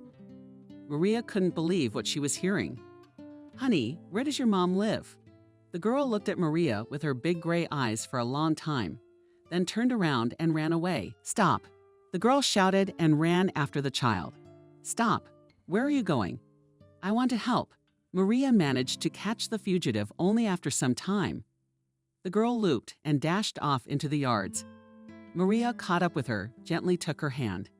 I want to help. What's wrong? Don't you want to? The girl went into a screaming fit. You were talking about Mom. I'm not talking about her ever again. Okay. Trying to calm the child, the girl spoke. You didn't say your name. When I met you. What's your name? The girl looked at Maria incredulously. Can you be trusted? I can't see you. She stretched a small hand forward, pointing to Maria's big hat and still the same sunglasses. There's no sun right now. Oh well, Maria looked embarrassed. I look really bad. You shouldn't have to see my face. No, replied the girl sharply, and in one leap she was next to Maria. She stood on her tiptoes and pulled off Maria's glasses. The accessory fell to the floor, and a sudden gust of wind dragged away the thing without which Maria did not remember herself. Terror gripped her. Poor girl, she thought. She shouldn't see this, shouldn't be so frightened. Maria didn't know what this child's next move would be. She would probably run away. But contrary to expectations, the girl said, My name is Adriana. Will you help me? Maria, why wasn't the girl scared? Mutilated in the face. Why didn't she run away? She could only squeeze out one word. Of course, thank you, Adriana replied. Daddy's not feeling well at all. I wanted to call my grandmother, but I couldn't open his phone. So I decided to go to her myself, to call for help. I got on the buses, the bus hit. They made me get off here, and I don't know this place. I'm lost. Maria, can you help Daddy? Oh my God, of course. Say, do you remember your address? Luckily, little Adriana remembered the street name, the house number and the floor, and even the apartment number by heart. 20 minutes later, Maria parked in the yard of the right house, and taking the girl by the hand, went up to the right floor. When they entered the apartment, Maria was stunned. In the spacious bedroom lay him Thomas. The man was unconscious. His mouth was open and his eyes were closed. The girl in one step was beside him. Thomas, wake up, shouted she, begging the unfortunate man by the breast. But there was no answer. At that moment, a small hand patted Maria on the shoulder. Here, take this, said Adriana. Maria, in her hands a smartphone. This is Daddy's phone, unlocks it. Because I cannot do it. And call your grandmother. Maria hesitantly picked up the gadget. Tried to unlock it, it didn't work. The phone was expectedly behind the password. The girl glanced at the owner of the device. Thomas was still lying unconscious. She said quietly, Girls, I'm going to call an ambulance now. Daddy will be taken to the hospital. And you? Adriana interrupted her companion. Can I stay with you? Thomas was taken away by ambulance. When asked about the terrible disease that had befallen the man, the paramedics, shrugging their shoulders, replied, We'll figure it out at the hospital. As Maria did not have any contact or address of the grandmother. And when asked about her mother, Adriana immediately fell silent. There was nothing left to do but to take the girl to her place. Maria and Adriana had to wait for a call from the hospital where Thomas had been taken. That same night, Maria brought Adriana to her home and prepared a guest bedroom for her. What are you doing? Adriana asked with interest as she walked into the kitchen. I am working, answered Maria. I am a cook and I have to bake a cake for tomorrow. The girl suddenly smiled broadly. It's for your birthday, isn't it? Well, yes. You can't leave the birthday boy without a cake, can you? So I'll have to cook all night. You go to bed, get some rest. You've had a hard day today. I don't want to, Adriana replied sharply. I can't sleep while Papa. Tears shone in your eyes. Papa, how is he? Maria stopped, took off her pastry gloves, came closer to the girl. Everything's going to be all right. Everybody gets sick sometimes. It's okay. The doctors will help your daddy, and you'll come home. I promise. Adriana nodded, wiping away her tears with her sleeve. Maria, she asked gently, are you even at home wearing glasses? Oh, I do, she half whispered. Of course, Maria did not wear glasses or a cap or anything else at home that could hide the scars she hated so much. It was just that she had an innocent little guest in her house today. She didn't want to scare her with her face at all, so she made the decision to hide further. Well, I can see better this way. I don't have good eyesight. The girl hummed incredulously. I know what vision glasses look like. These aren't them. They're from the sun. You were wearing them, and you lost those glasses on the street too. These are different ones. What do you need them for? Maria, Adriana sighed heavily. You see, my face is very ugly and ugly. You are still very young. You shouldn't look at it. It's a normal face. The girl interrupted her. I've seen it before, and it didn't scare me at all. You mean the scars? Yeah, Kevin has one on his knee, and Daddy has one on his back. What's the big deal?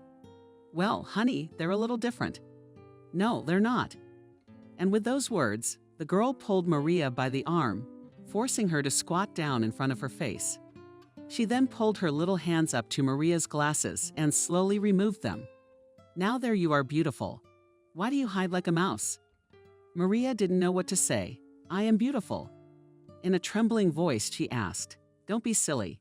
She reached back for her glasses, but the girl sharply removed the hands in which she held them. But please don't put them on. When you're wearing glasses, am I afraid of you without glasses? Maria asked quietly. Without them, you are not afraid of me in the slightest? Adriana smiled. I like your scars as a pattern. Tears came to Maria's eyes. Thank you, Adriana. You're a very pretty girl, too, she laughed. I didn't fall asleep anyway. Can I help you make the cake? But of course you can. Maria answered and began to explain to the child what she was doing and why. Adriana was the second person Maria had been able to trust with her scars. She was the first person who sincerely told Maria that she looked good. Unhappy, abandoned by her fiancé and surviving a fire, the girl couldn't believe her happiness. It seemed so simple. Not the scars, the patterns. And the world once again played with new colors. While Maria and Adriana waited to be called from the hospital, they spent time surprisingly well in the current situation, laughing, smiling, cooking together, and walking in the park. Of course, sometimes Adriana was sad sometimes, thinking about Daddy. But Maria already knew the approach to this beautiful, bright girl. Together with Adriana, she was as good as she was, except for Kelly. Just a day later, Maria realized that she was ripe to take a child from the orphanage. She didn't need a husband at all. 3 days later, they got a call from the hospital where Thomas was hospitalized. Daddy, Daddy, shouted little Adriana, carrying him down the long hospital corridor. Where is my daddy? How is he? She asked the doctors passing by. Coming through? A large man said in a dry voice. He had small square glasses on the tip of his nose and a large bald spot on his head. So, daughter, and with whom do you come to the sick acquaintance? Maria answered uncertainly. I am a friend of the family. Well, okay. The doctor, having examined the girl, with an incredulous look stretched his hand forward and gestured to invite the visitors to enter the nearest room. Come in, Papa. Adriana whirled into the room. Maria said hesitantly, adjusting her glasses. She followed the girl and saw the following picture. Thomas was lying almost motionless, but it was clear from his wide smile that he was conscious, with a wide bandage over his eyes. Next to him sat little Kevin, who was enthusiastically telling his father something. On the other side sat an elderly woman, probably the children's grandmother. Hello. An elderly woman greeted Maria cheerfully. Oh, thank you so much. If it weren't for you. Her voice broke, her gaze lowered. If it hadn't been for you, could this have happened? My Thomas, he's Maria, came the voice of a man lying in a hospital bed. Maria, is that you? I thought I recognized your voice. I answered the girl quietly. She couldn't take her eyes off the bandage that was over his eyes. On the one hand, she was glad that he would never see her face in the good light. On the other hand, however, she condemned herself for these thoughts. How could one rejoice in another's grief? Scolding herself, she said, What has this blindfold done to you? What was it for? Oh, well, the broad smile vanished from his face. He released Adriana, whom he had hitherto clutched to his chest, from the tight embrace and cleared his throat. The disease had given a complication, and here are the children. Why don't you come down to the cafeteria? Aha, Kevin replied cheerfully. He grabbed his little sister under his arm and stormed out of the room. The door collapsed and Thomas, making sure the kids were definitely out, started talking. I'm sorry, I just don't want to scare them too much. Anyway, the disease has taken its toll, and I think I'm blind. Permanently. Blind, that's what Maria said. The old woman, who had been sitting silently next to her son all this time, sobbed quietly. Maria, on the other hand, didn't know what to say. I'm so sorry to hear that. How could it be? It's terrible, but at least I'm alive. That can't be good. And your eyesight? The doctors say it can come back, but it's a long shot. If I can see again, it'll be a miracle. But I'm happy with what I've got. My kids are fine, and I'm alive. The rest doesn't matter so much. Yes, of course, you're right. She answered quietly. How did you get so sick? You've been unconscious for days. I don't know how it happened. Poor Adriana. She must have been so frightened. She's fine, Maria reassured the man. We even had a good time. Sorry, I completely forgot to say thank you. Thank you for taking care of my daughter. Thank you for calling an ambulance and for the truth in times of need. If it wasn't for you, it wouldn't have been. You don't have to look embarrassed. Well, if you're all right now, I guess I'll be going. Maria, wait. The children's grandmother raised her voice. I too want to say thank you for helping my son and grandchildren. But can't you just leave like that? Adriana, she seems to like you. Can't she at least say goodbye to the kids? Oh, well, of course, I'm happy to stay. Maria looked around and sat down gently on the couch next to me. There was an awkward silence in the room. The first to break the silence was Thomas. You know about the eyesight. He began, it's not that important to me in general. I've seen a lot of things, seen almost everything. But there is one thing I do regret. What's that? Maria asked with interest. I regret that I never got to see your face. The girl's heart skipped a couple of beats, her hands came, and a blush appeared on her cheeks. She fixed her glasses, pulled her cap lower. Come on, there's nothing to see there. Maria, by the way, the grandmother's whole body turned in her direction long beads and made a funny sound. The smell of her dusty, sweet perfume reached Maria. Maria, why are you wearing glasses and a hat? It's better to wear a hat now. It's so cold outside. Fish, Mama interrupted his mother. A man wears what he wants. Don't molest a man. At that second, the door to the ward swung open.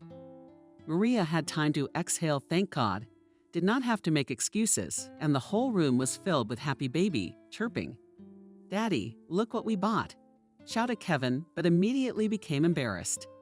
And his ears turned crimson. Dad, I'll tell you some other time, the doctor said in a gruff voice. Until then, standing in the doorway. Visiting hours are over. The patient is still too weak. And when are you? Are you writing him up? The old woman asked. The children miss him. When will he feel better?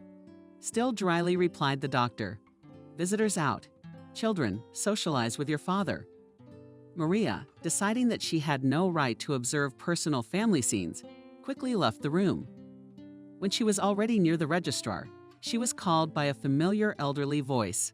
Maria, wait, called the woman actively Kelly her hand. Stop, wait, she shouted, but she was moving too slowly.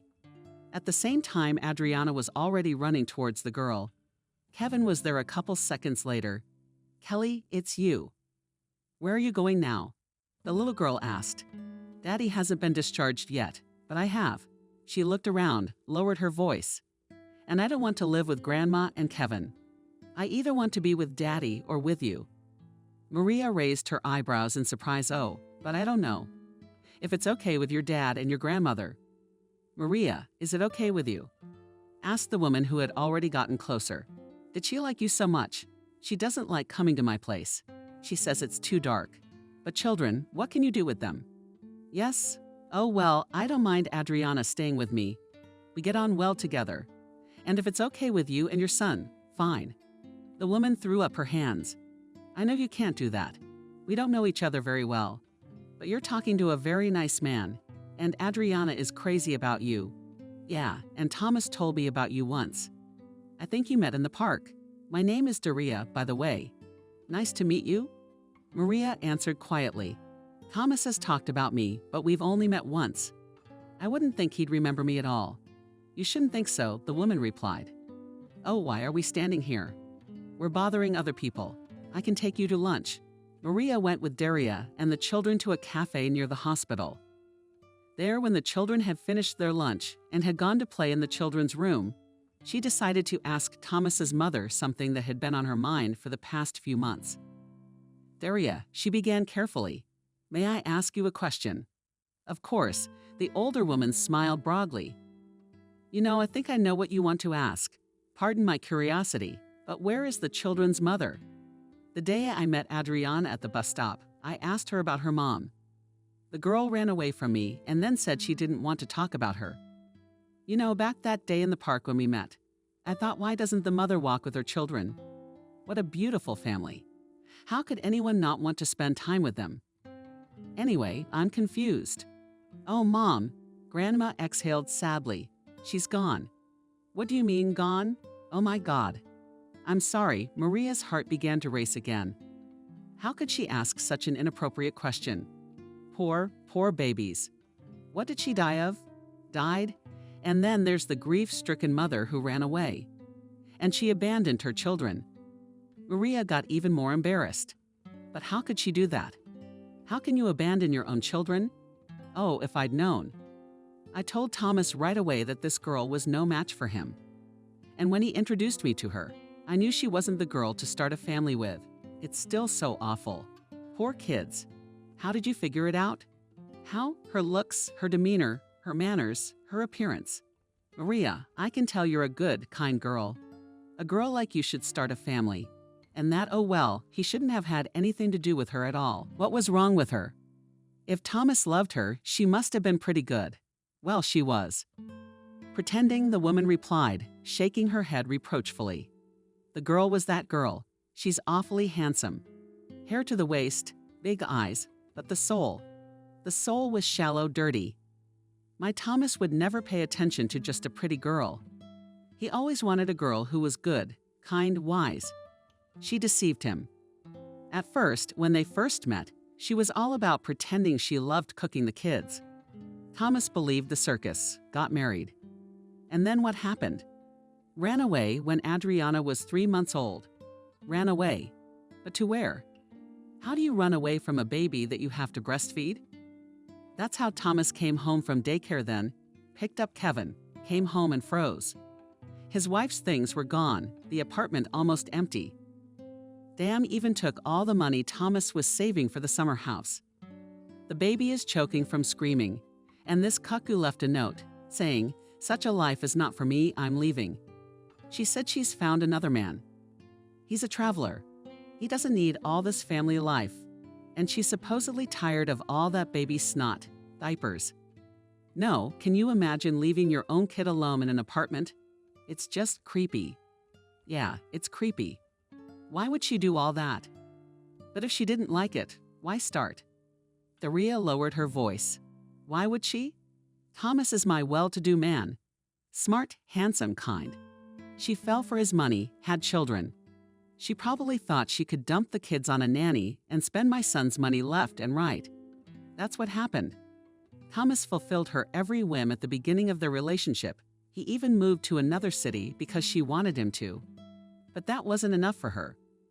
Anyway, when she left, Thomas refused to ever have a relationship again. Until now, he's alone. But when he talked about you, about me, Maria wondered what he could have said about me. He hadn't even seen my face. Sweet girl, you're an adult. It's time you realized that looks in life are not the main thing. I'm not stupid. I know why you're wearing glasses. Thomas told me he's never seen you without them. Maria, you should never be ashamed of yourself. That's easy for you to say. I'm not just ugly, never mind. Maria was embarrassed by this conversation and decided to change the subject. It turns out that Adriana doesn't even remember her mom. Why does she react so strongly to talk about her? She doesn't, of course. But she's growing up in a community. All her friends have moms, but she doesn't.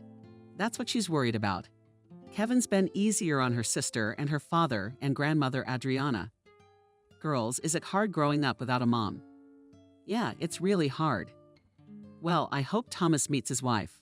I think we should go. What do you say? The old woman replied quietly. Kevin and I will see you off too.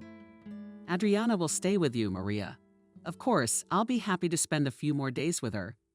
Good. She rose from her seat and walked slowly to the children's room to pick up the children. Maria. The woman stopped her halfway through. Look after my son, he is a good man. For the next few days, while Thomas was still in the hospital, Adriana stayed with Maria. They got along well with each other and talked a lot. Maria taught the child everything she knew how to do. Maria finally stopped being shy of the little girl because she did not seem to notice her imperfections at all. In the evenings, they watched movies together. During the day, Adriana helped to prepare meals to order. On their free days, they would go for walks in the park. There they often met Kevin and Daria. The girl loved her brother very much, and she loved her grandmother too, even though she didn't like visiting her. On one of those days, Adriana even managed to persuade Maria to go outside without her glasses and headgear. Maria's heart raced as she rode in the elevator and scrutinized her face. She thought she was about to get out and the world would go crazy. People with big torches and rakes would appear from everywhere. They would come at her and shout monsters and monsters. But it didn't happen. Maria, under the arm of a little girl, calmly left the house and calmly went for a walk through the city. People did not pay any attention to her, just calmly passed by on their own business. One of the old ladies passing by even stopped. How does your daughter look like you? She said. Maria answered me. Would you say the same? Maria thought to herself, crazy. How can such a beautiful child be like me? That walk showed the girl that for the most part, all people simply didn't care what she looked like. No one was pointing fingers at her like they once had. No one was behind her back either. Maybe Maria had been hiding all these years for nothing, hiding from everyone. In any case, the past could not be changed, but perhaps the future could be changed. Thanks to the little girl, Maria began to feel a little more confident than she had felt for the last few years. One evening, Maria received a call from the hospital. The stern doctor informed her that the patient was about to be discharged and had to be taken away because he was blind. Maria continued to have mixed feelings. On the one hand, she was glad that he would never see her face, but on the other hand, she fed herself for such thoughts. And also the words of the old woman she had met in the empty park did not leave her mind. Your love will be blind. She kept repeating these words to herself. What would that mean? Maria, Adriana, Daria, and Kevin met before coming to the hospital to pick up Thomas. Maria was a little nervous. What would happen next, she thought. Would we communicate? What kind of relationship will I have with this family? Maria was lost in speculation and could not get rid of the thought that very soon something would change. She couldn't understand what it was, but the feeling of big changes followed her around. Maybe she should start being friends with Thomas. All four of them. They came to the hospital to take Thomas home. Since his eyesight was affected, Daria made the decision that she would move in with him for a while to help around the house. Before opening the wide hospital doors, she made a promise with Maria that she would visit them. Maria gladly agreed. When they passed into the hospital lobby, all staggered in a daze of surprise awe. Children, Kevin. Girl, come here. Next to Thomas stood some incredibly beautiful girl. Her thick blonde hair was building on her thin shoulders. Her big gray eyes resembled lakes. She gently held Thomas under her arm. He looked scared. Kids, it's me, little Kevin paid. Who are you? Asked the boy and hid behind his grandmother. Don't touch our daddy. Honey, is it me? Answered the pretty girl. Your mom? Mom stepped forward. Adriana, we don't know you. You're not our mom. She's our mom now. The little girl stretched out her hand and pointed at Maria. Maria was stunned. Who else are you? The pretty girl asked her. My husband's mistress. Maria still stood still. She tried to get a closer look at the stranger, but the dark sunglasses prevented her from doing so. There was something about this girl, something painfully familiar. What are you doing here? Daria asked sternly. I remembered that I had children once, only they've already forgotten you.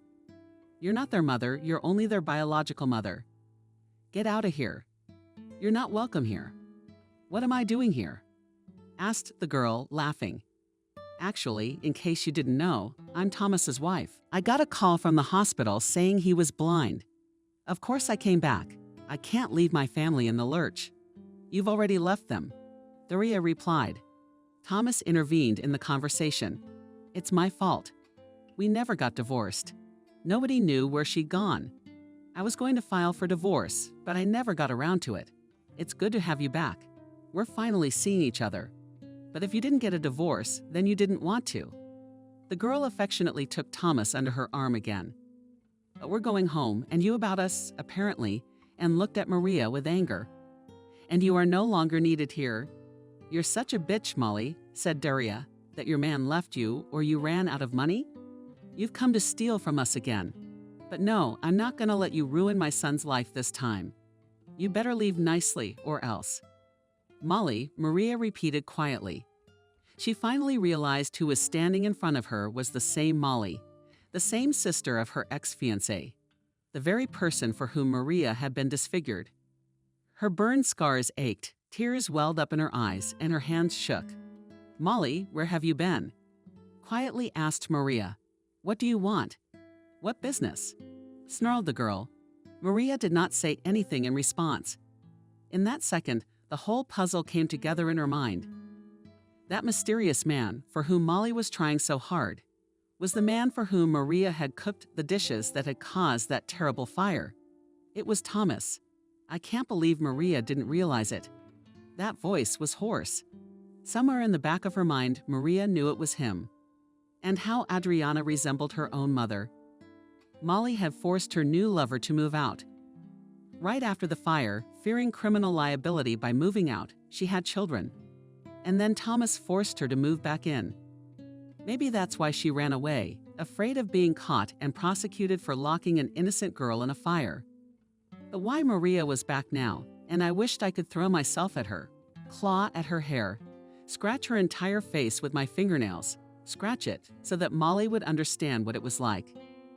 Understood what it was like to live with such horrible scars on her face. But Maria wasn't that kind of person at all. She just turned around and walked out of the hospital. She never wanted to see Thomas or anyone else from that family again. All she said was good luck and disappeared through the hospital doors. Maria stopped leaving the house. Memories of the betrayal by the heat returned to her painfully every night. Thomas called the girl every day, but she did not pick up the phone. What are we going to talk about? She thought painfully.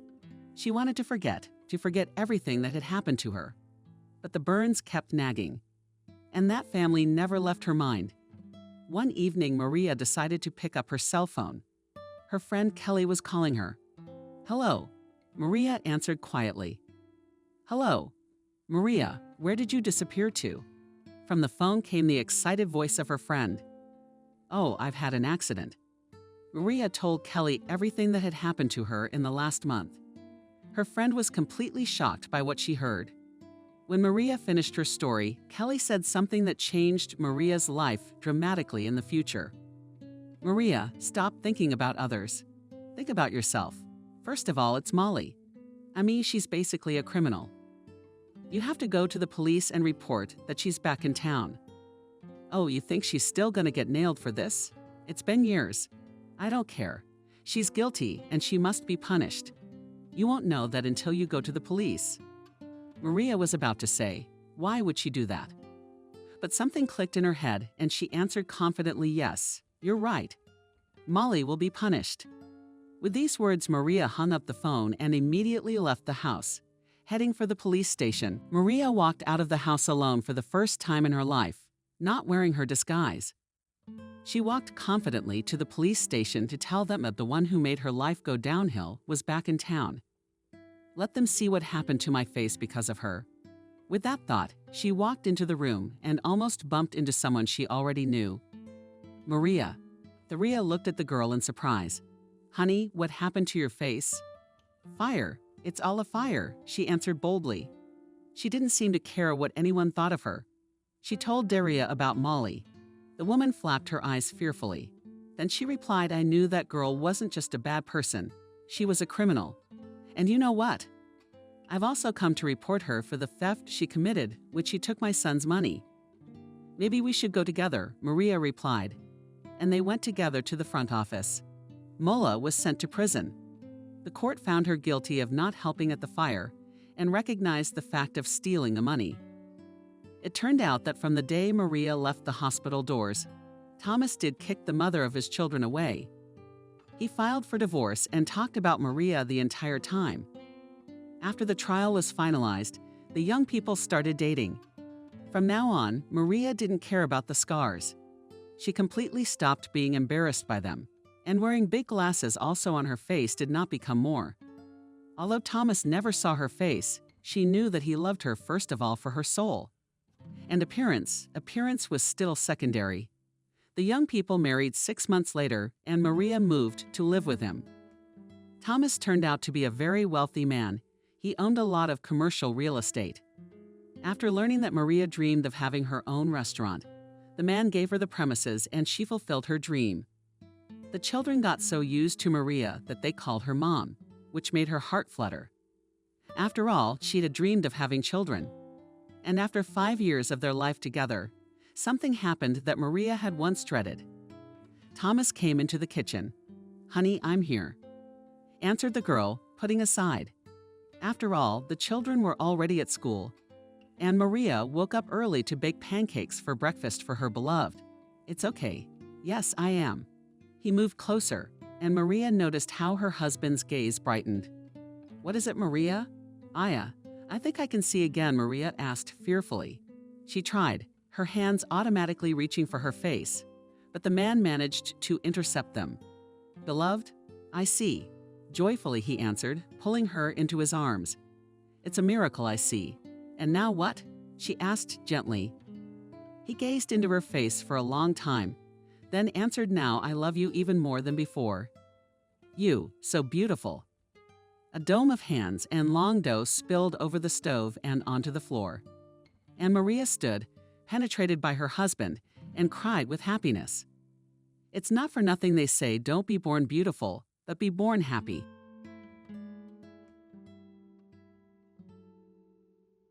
Subscribe and click the bell. There was no way they were going to meet. There was no chance. Their lives were like planets orbiting far apart in different orbits. Alex, a law student who had nothing to do at an expensive fashionable resort, was brought here by illness. Last winter he was depressed, and it came out of the blue. Yes, he studied for days and nights, sitting at the textbooks. Yes, he was in practice, where he saw such scum of the earth that God forbid he should meet them on a narrow path. And then one day he ran out of energy all at once. He lay with his back turned to the wall and stupidly looked at the geometric patterns of the carpet. He didn't want to eat, study, or even live. His mother and father were terribly worried. Alex was their only late son, a fictionally gentle, intelligent people. They never pressured the boy. If he was forbidden something, he understood perfectly well why. And all that could be allowed to him, allowed to get a dog, to bring home friends with a sleepover, to go with the class on a camping trip. He never heard from his father and mother no. It was the same with his choice of profession. Alex's mom worked as a people's assessor for a while. They're called nodding fields because they never challenge a judge's opinion or decision. But Mom had a girlhood crush on the judge, an attractive blue-eyed woman of about 45 years old. Mom admired people who, despite a difficult life, retain optimism and a cheerful disposition. Judge Nancy had been divorced a long time ago and was raising a deaf-mute daughter. Her husband left just because of the birth of such a sick daughter. Also a member of their family was a huge Maine Coon cat. Once there was a newspaper with a program on TV, and the cat took this paper as a special kind of invitation, meaning you can come here. The program was removed a long time ago, but we couldn't eradicate the cat's bad habit. They never turned on the TV. Nancy Helen's daughter lived in a special boarding school. She came home on weekends. Her mother was not going to marry anymore and gave all her strength to her work. In the first place, because she sincerely loved her work, and in the second place, she saved most of her earnings. She wanted to take Lena abroad for treatment. Surgery plus rehabilitation. Every day Nancy had to judge people who stole something or didn't share something or beat up or even killed. Most of all, she did not like the cases concerning the division of property, when people who had previously considered themselves relatives and were going to live together for the whole century began to fight over some closet or gold jewelry, and attacked each other with such fury that the civil case right there in the courtroom and threatened to turn into criminal. One time Alex went to pick up his mom too early. He had to wait for her. A young man named Parker was on trial. He had just been released from the zone and returned to his mistress Betty and was just beginning, so to speak, to taste freedom. In the evening they quarreled and Parker stabbed Betty. The ambulance came. Betty was drunk and didn't want to go to the hospital. They could barely convince her to get stitches. She wanted to stay with her example, who didn't understand why he'd taken up the knife. In the courtroom, they told each other they loved each other. "Betty, I'm sorry, there's no one I care about more. Parker told you. I'm going to sit down again, aren't you? I'll be waiting for you." Betty pressed his hands to his chest. This was a side of life Alex didn't know, had never encountered. Parker got 2 years and 10 months. And Betty was in the hallway excitedly discussing with her sister what to send him in first gear. Nancy felt sorry for him, Mom said as she and Alex drove home. She gave him the shortest sentence possible. He had already been convicted once, but his girlfriend was almost on her knees, assuring him that she held no grudge against him. Alex seemed to be thinking about something of his own. But isn't that when he started reading different literature? Not like before. If before he was interested in adventures, now they were replaced by detectives, books about the elusive, criminals, bloody maniacs, their kidnapper, and domestic violence. In Alex's senior year of high school, he told his parents he wanted to become an investigator. Mom was scared. "It's dangerous. Can't you choose some more peaceful profession?" Dad objected. "Alex is not likely to go into a dangerous line of work. I think he'll work in our small town, and soon all romance will be dispelled. He'll have to investigate a case like the one where a homeless man broke into an apartment and stole a laptop to drink it away. So I'd like to know, wouldn't a chore like this turn him away from the legal profession?" Alex wasn't in the mood to open up. So he briefly said, "We'll just have to wait and see." And during the years of study, he really had to see a lot of things that were too cruel, rough, ruthless. Practice was coming to an end, and again lectures were replaced by seminars. And at home he had to study reports, prepare term papers, and then look at the subject of his diploma. I studied every day until late at night. And finally, from the accumulated fatigue, and there was that very nervous breakdown. He became depressed. Parents were worried God knows where the money came from and bought him a trip to an expensive sanatorium by the sea. Alex didn't even want to go. What difference, where he will lie for hours in a fetal position in a city apartment on the 8th floor or in a local room, 100 meters from the sea. But suddenly the change of place did him good. In the sanatorium, the doctor began to treat him the old-fashioned way. He did not prescribe expensive procedures for the young man. Different spa healing climates, sea bathing, long walks, and drinks with soothing concoctions that were given at the bar had to do the trick. And after a few days, Alex felt that the air here was really healing, and he began to fall asleep easily in the evening. Sleeping soundly at night, he stopped having nightmares, and early in the morning he was greeted by the sea, clear as a tear, which washed away all the negativity and got rid of heavy thoughts for breakfast. Alex came with a wolfish appetite from metal, even milk porridge, which he did not like before. At the table, his neighbors were a father with a small daughter and a middle-aged woman. The little girl had a pretty face. Her hair was twisted into 2 thick pigtails. She chattered amusingly, and somehow it so happened that if the little girl was given peaches or cakes, everyone at the table was happy to give them to the little girl. Her daddy, Benjamin, smiled embarrassed and grateful. The middle-aged woman's name was Helen. She was unusually silent. It was clear that she was a wealthy woman. What was the jewelry alone? In the ring and hid a large diamond earrings with the same gemstones attracted admiring glances. Helen's short-cropped hair was kept small, which she dressed simply, but not a single thing looked cheap. And also the open things that women in the South love so much. Helen wore no loincloths, shorts, short skirts, over t-shirts. She always threw on a long-sleeved shirt or jacket. Helen probably did this then to hide her painful thinness. She seemed not just slim, but truly emaciated. Alex thought she must be on some fancy diet. Sometimes Helen sat down at the table, drank only a glass of tea, and left immediately. Sometimes, without any appetite, she would pick at the second course with a spoon and leave the plate. It was still rare when I managed to meet her gaze. If the neighbors at the table were talking to her, Helen answered, looking somewhere past, and her answers were always complicated and her voice quiet, as if she was afraid to say an extra word. Alex never met her either on the beach or on excursions, and they were organized almost every day in the sanatorium.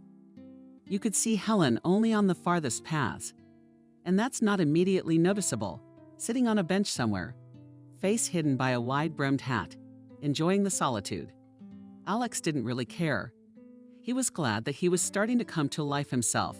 There was an interest in life. For the first time in many months, he began to make some plans. Periodically, all vacationers in the sanatorium had to visit the doctor to check how the treatment was going. What was the result? Alex waited for his turn. Sitting in the corridor at the doctor was Helen. The door was slightly open, and Alex heard her voice, characteristic, slightly stated, "To great regret, we were not able to help you. Isn't that right?" Sebastian asked the woman softly. "Well, probably, if I hadn't come to you, I would have been worse off." Helen tried to answer delicately. "You haven't put on weight." "Not a bit." "Blood pressure still spiking," Sebastian listed. "And the psychologist says your anxiety level hasn't gotten any lower." "That's right." Silence.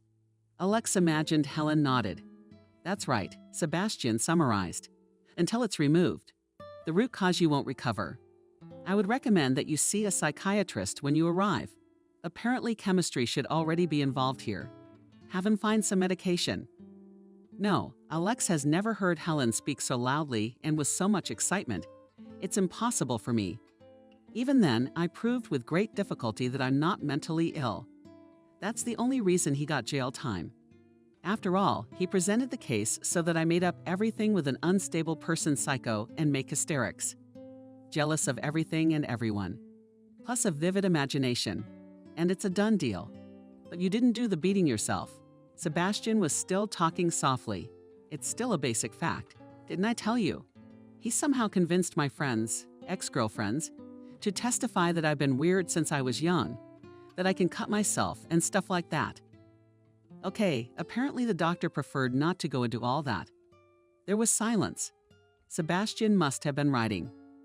"Get it at the nearest drugstore. These are sleeping pills. They're a prescription drug. And for the last few days you'll be here, get some sleep, and don't think about anything. I strongly advise you to go home. Let not psychiatrist, let psychotherapist, let psychotherapist. No one will put you on the register. But as you do not realize, you will not be able to live fully, will not be able to enjoy life, if you do not work on this problem. How much life is left in there, doctor?" Helen abruptly pushed back her chair. A couple of moments later, the door opened, and without looking at Alex, the woman walked quickly down the corridor. For some reason, all day long the young man couldn't forget about this conversation. He waited for dinner to see Helen in the dining room.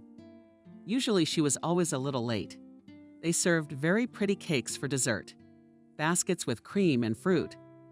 Alex automatically handed his to Ninotchka, while he looked out the door every now and then. But Helen never appeared. The next day Alex, as usual, went to the beach. Early in the morning he liked those hours, when there was still no one here. But who among the vacationers would really think of getting up at 5? Only a few fishermen could be found on the shore. But suddenly he saw Helen. The woman was sitting on a chaise lounge under the awning, although the sun had just descended. But one could see Helen. But you could see Helen. And here wanted to remain as inconspicuous as possible. She was wearing a denim fiber skirt, long to her heels, and some kind of stretchy sweater that Helen was tangled in. She sat with her arms around her knees and stared in front of her. Alex didn't want to disturb her and was about to discreetly retreat, but then she looked at him. They nodded to each other. "Good morning, can't sleep," he said. Because he had to say something. As it turns out, even the pills don't work for me. Helen grinned. Alex didn't expect her to answer. She hadn't told anything about herself until now. And I was tired of studying. He said, "Have a seat on the next slogan." Once I decided to give myself a break. That made it easier. Maybe you should also not think about unpleasant things. As Helen looked him straight in the eyes. Can you do that? Teach me. How do I do that? Suddenly tears came to her eyes. Helen bit her lip and stared at the sea. He could think of nothing but the trivial. But there are no unsolvable problems in the world. Only if someone died, I died, Helen said. Isn't it obvious? Helen grew up with a stepmother, and once wanted more than anything to have her own home and her own family. Though everyone around her admired her father, her stepmother, and all 3 of Helen's children, and her 2 free, younger brothers. Her father was a scientist, a university lecturer, soft in family life, and a professor who was passionate about science to the point of madness. He forgot about food and sleep. If it was about his favorite science, his first wife died a few days after the birth of Helen. On the face of it was not so rare reason. A medical oversight. Later, someone changed all the records. I didn't punish anyone for that story. No one was suspended. And the grief-stricken professor never tried to get justice. Perhaps he wanted to raise his daughter on his own and never marry again. But after a few years, he met a young woman, whom he sincerely admired, as he did. Maria was in love with science, which means that she lived a spiritual life in words, and everything material was of secondary importance to her. The professor very quickly proposed to her, and Maria was not afraid to marry a man with a child. 2 years later, she gave birth to twins and decided that she had had enough of children, although the professor had hired her an assistant from the beginning. Still, the small children demanded too much attention. The housekeeper took over the household, cooking, washing, cleaning. But her mother didn't trust her to raise the boys. Maria wanted to raise her sons in her own image. Spiritual came first. One couldn't put too much value on things. Not even the fact that the couple's child saw toys as living things. No discount was made. A few times a year, the mother would pack plush animals, cars, and the like into a large cardboard box and give it to a woman she knew. A poor woman with many children. And God forbid that the boys would regret something, of course. In exchange for the given toys were bought new dressed boys were also not worse than their peers. But since they were little, they knew not to dream about things. Fashionable backpack or in one ship, which itself will swim in the bathtub, grinds the water with a propeller. But about this or that book, or that recovered father, who had a heart condition, you can dream quite well. With the boys, this issue passed. They obeyed their mother, at least for the time being. But Maria, from the very beginning, tried to apply this method of upbringing and stepdaughter. However, she was disappointed. Helen did not accept the punishments. She cried. One time, she even had a nervous attack. Her father promised Helen for her birthday the same lush princess dress that the girl's friends had. Most likely, the professor didn't understand what it was all about at all. But he had the pleasure of going with Helen to the store and pleasing her with a grade. Helen was so excited about the gift, made on the eve of her birthday, that she put on the dress, not wanting to take it off. When she was nevertheless persuaded to change into a nightgown before going to bed, her stepmother took the dress and hung it up in the closet in the room, saying she would allow the outfit to be worn on holidays. Helen, from whose hands the coveted article had been snatched, burst into tears so that her hands began to tremble. And the next day she had a fever. And instead of a holiday with a cake and candles and balloons instead of fun with her friends, Helen lay in bed in semi-oblivion. Then the father and stepmother had a long talk behind closed doors, and the stepmother backed off from raising her stepdaughter. She forbade Helen practically nothing else. The girl simply ceased to exist for her. If Helen addressed her with any question, Maria answered to ask her father. The professor was so busy, so far from real life, that very soon the girl had to become independent. Sometimes she asked her father about her own mother. Tears invariably came to the professor's eyes. Katya was so sweet, cheerful, with an easy character, that with her death all joy left the house. Apparently, Helen had taken after her mother in many ways. She tried to arrange for two factions to form in the house. After all, Maria has sons. The girl reasoned, so let her be with Benjamin and Tony, the three of them, and they will not be bored. And Daddy's mine. Otherwise, it's not fair. They're together, and I'm alone. But the stepmother was quick to put an end to her daughter's claim to her father's attention. She believed that no one can be closer to her husband than herself. They work together, they have common interests. And Helen is growing up. And soon she will have her own life and her own spouse. Thus, the girl's relatives were replaced by her friends. She often stayed with them for days at a time.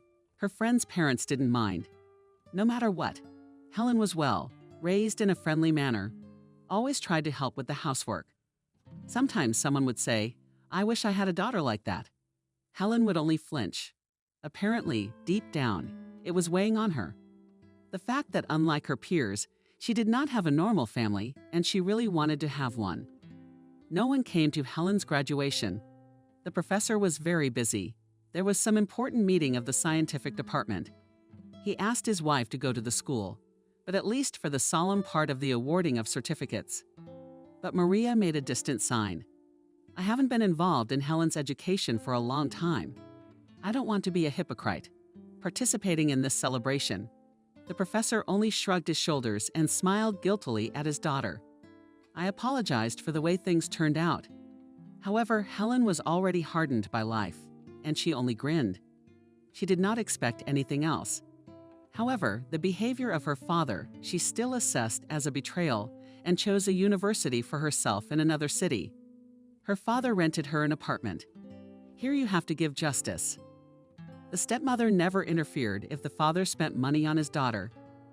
"I know for myself in the hostel, and it is difficult to study well," said the professor.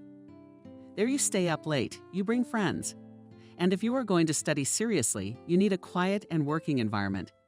He went with his daughter, visited her new apartment, gave a generous sum of money for Helen to buy everything she needed. But when the girl became a student, her behavior changed. It's as if she got to all sorts of entertainment. Now she often lingered in nightclubs, carefree fun with new friends. They could drink so much that they could hardly tell the cab driver their home address. And boys for the evening to pick up and afford any other craziness. And Helen dressed in ways she never would have thought possible. She used to wear bright, flashy things. She used to leave her hair loose. She was naturally very good-looking, and she was never without male attention. Another thing is that now she remained as kind and trusting as she had always been. She was introduced to Leo by a classmate. Julia had a boyfriend, and he had a friend. Why not sit together with the same company? They were already settled at a table in a cafe. The friend's boyfriend was running late. But when he showed up, Julia's face stretched. She must have thought she blundered. Finished with the wrong guy. Suddenly he looked like he'd stepped out of the pages of a men's fashion magazine. No, in this case it didn't matter what he was wearing, but that hard face. The sneer. Such bright eyes and black eyebrows in the span of a young girl is covered with pictures of such a Superman. His bedroom. It was strange that Leo still didn't have a girlfriend. He willingly took on the role of Helen's beau. For the rest of the evening, he took care of her, pouring her wine, laughing at her jokes. And when the party was over, he walked her home. Perhaps it could have been limited to a few kisses goodbye. But Helen saw no reason why not. Why shouldn't they end a wonderful evening? On an equally marvelous night, she took her new pal by the hand and carried him back to her house. And indeed, the night was so intoxicating that in the morning both didn't want to part. That was where it all began. The romance spun up most impetuously, and 2 weeks did not pass. Leo confessed his love to Helen and asked her to marry him. She was amazed at such a hasty decision, especially since, having looked at her family, she did not want to get a stamp in her passport as soon as possible. Girlfriends met the news differently.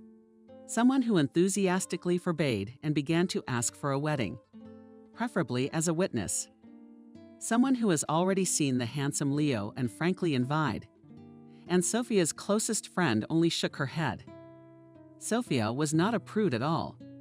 She was happy to open up at the same parties that Helen was happy to pick up guys for one night. So Helen was all the more surprised. "What do you like?" she asked. "I'm not getting married yet, but you should have seen how beautifully he proposed to me.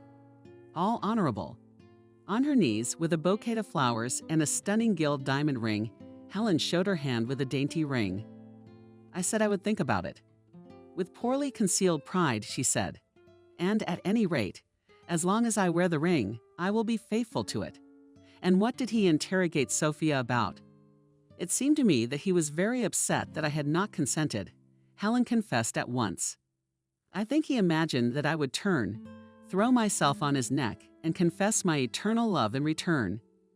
Sophia shook her head again. "I haven't had any experience of my own family life, of course," she said. "But I don't often see guys of that age getting married so quickly. So far, I've only seen a few cases of young men proposing marriage so quickly. And you know who they were talking about? Alcohol. And both of them were already incorrigible, or, as they say, incurable.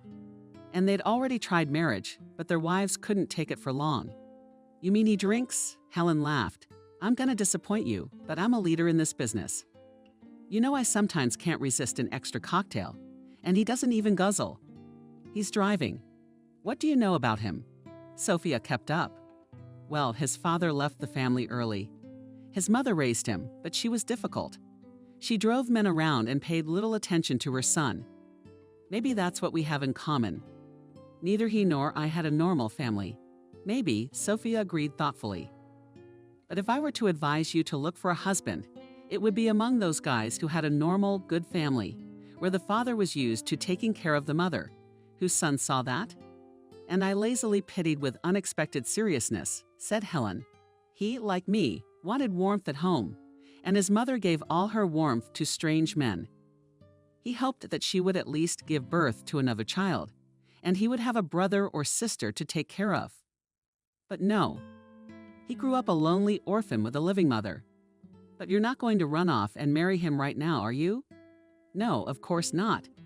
Helen sounded concerned. "I've already messed up my studies with these affairs. I have debts for the last session. There's no way I can retake it, and I have to do it.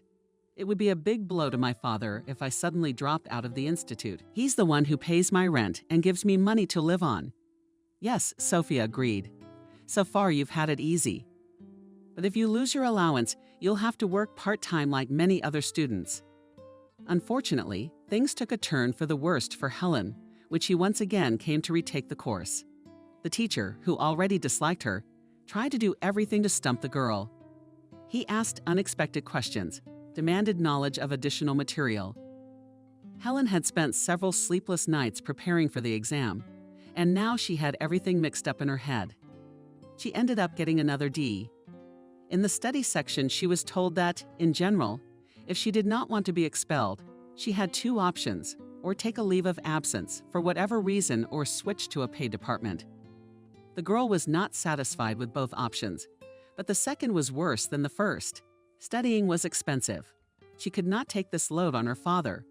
It remained to take an academic classmate, whose mother was a gynecologist, asked her to make a fake pregnancy certificate. Helen was given a sabbatical leave. The girl decided to get a job in a cafe, save up some money. And if she couldn't recover next year, she'd pay for her own tuition. But Leo, when he found out what had happened, insisted on marriage with redoubled force. "You won't be dependent on your father," he urged.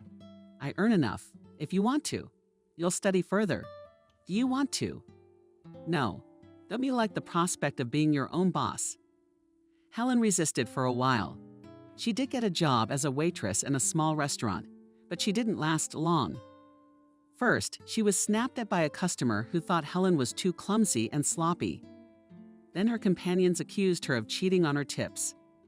In this restaurant, it was customary to deposit tips in a common pot, and then to distribute them. And most of it went to those who had worked here for a long time. The newcomers, on the other hand, got the crumbs. This unwritten rule seemed so unfair to Helen that she actually arranged for some of the money that visitors gave her. In short, the girl was out on the street. And that's when she went to the registry office with Leo. They took the application, and the glowing groom asked her what kind of wedding she wanted. Something modest? Helen asked. You don't have to spend a lot of money on all this tinsel. I'm fine if we get a table somewhere. Oh, that's fine. Leo seems to be okay with that. I wouldn't want to be the lead in a play where everyone's staring at you. Helen laughed at you. You're the one who's handsome like a movie star. Not me. I'll be invited. By the way, I haven't been to your house yet. You haven't met my family.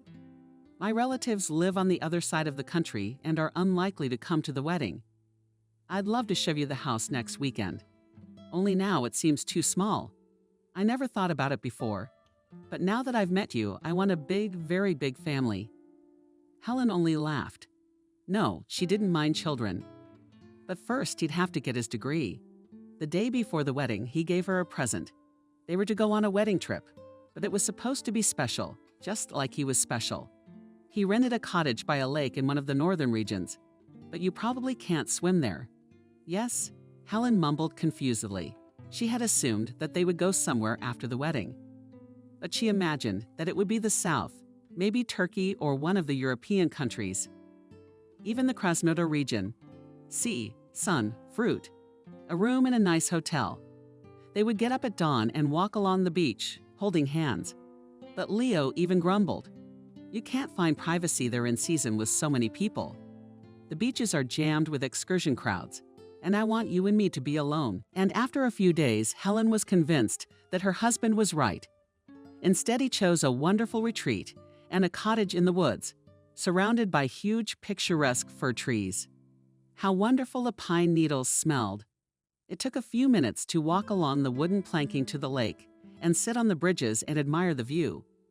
The water in the lake was the clearest and not so cold. They enjoyed swimming several times a day. The cottage was small, but Helen fell in love with it. 2 bedrooms, the second one was obviously unnecessary. A cozy kitchen finished in wood and a living room with a window and a fireplace. The ceiling-high refrigerator was filled with groceries and newlyweds.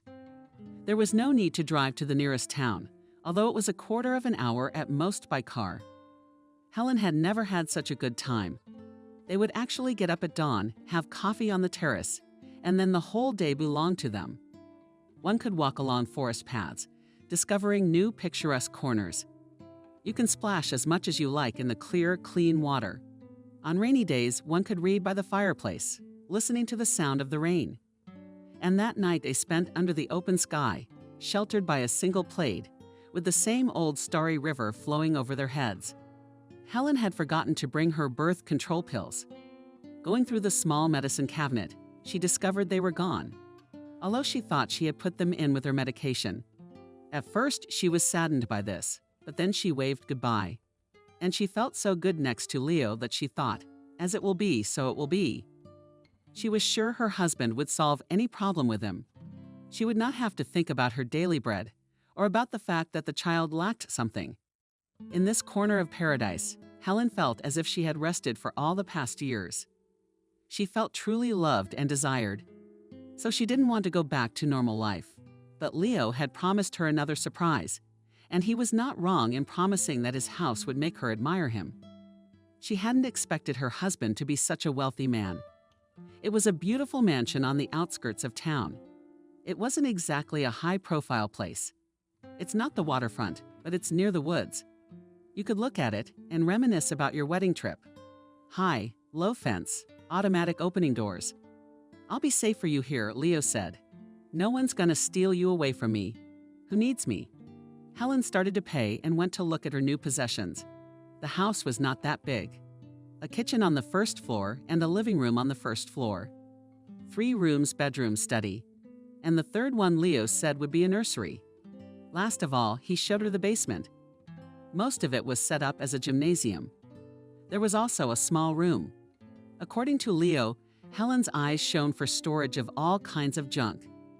She mentally envisioned making this the most beautiful house in the world. She didn't know exactly how much Leo earned, but she was sure that she would have enough for various transformations. And she'd be working soon, too. Don't you have some blag to find me a place? She asked at dinner. Helen always tried to turn dinner into a little celebration. Not only cooked something tasty, but also beautifully set. Our table. She'd set glasses, pour wine and talk. Under such a feast was usually the most pleasant. But now Leo looked up at her in surprise. "Why do you have to work?" Helen was confused. "I always thought that I should not sit on my neck." "You're not sitting on my neck." "I always thought I'd patronize and pamper my wife. She wouldn't have to work for someone else's uncle and put up with his whims." Helen was very pleased to hear this, and the conversation ended there. A week later, however, the young woman returned to him. Now Leo went to work every morning, and Helen spent the whole day alone. In addition, her husband always returned at different times. "You can't guess what time to make dinner so that everything is hot." "I'm thinking of getting a job," she said. She poured her husband coffee again and added, "Well, I'm here all day by myself. You're not going to watch TV or read all day long, are you? I should at least get my license. I could go to a friend's house or shopping. And if you were babysitting, you'd be bored too." Leo looked at her carefully. "But that's another matter." Helen even laughed. "My familiar girls say that the first time after childbirth, and so you go like a zombie with one single dream to sleep. So why should you get a job now and then go straight to maternity leave?" Leo asked. "But I still want to finish the institute first. You can't even imagine. What a disappointment it will be for Dad if I don't have a diploma." Helen protested. "Dad lives only for his science." Leo shrugged, and a few days later Helen took a test and found out she was pregnant. Leo organized a real celebration. Helen wanted to invite Sophia, her closest friend, but he objected. "This is the most important moment in our family's life.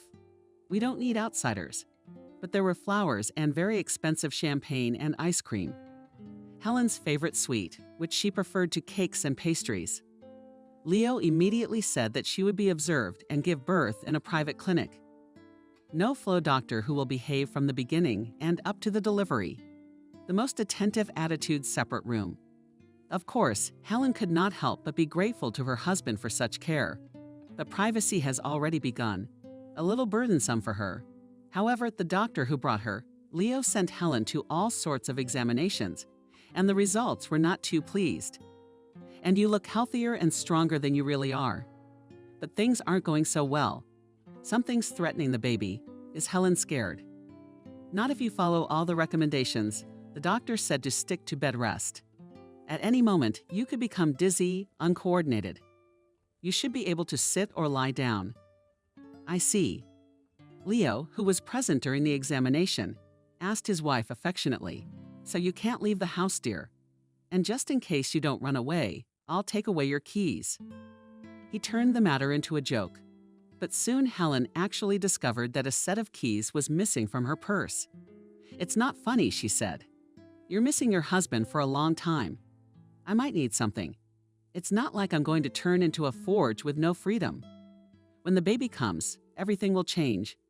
He promised her, and Helen had to accept it. Leo locked the gate securely when he left in the mornings.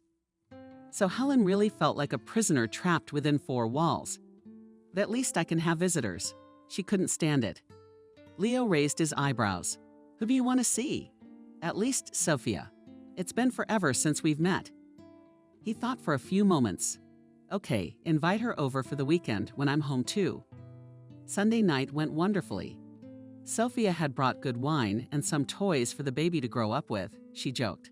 The couple gave her a tour of the house, and then all sat together on the rug in the living room, lapping light sweet wine and talking. The terms of the news had piled up. Helen, too, wanted to talk about her life, to complain about how much she missed her. But Leo was sitting next to her. It was kind of uncomfortable in front of him. If he'd gone somewhere, well, even for a quarter of an hour. But he wouldn't leave his girlfriends.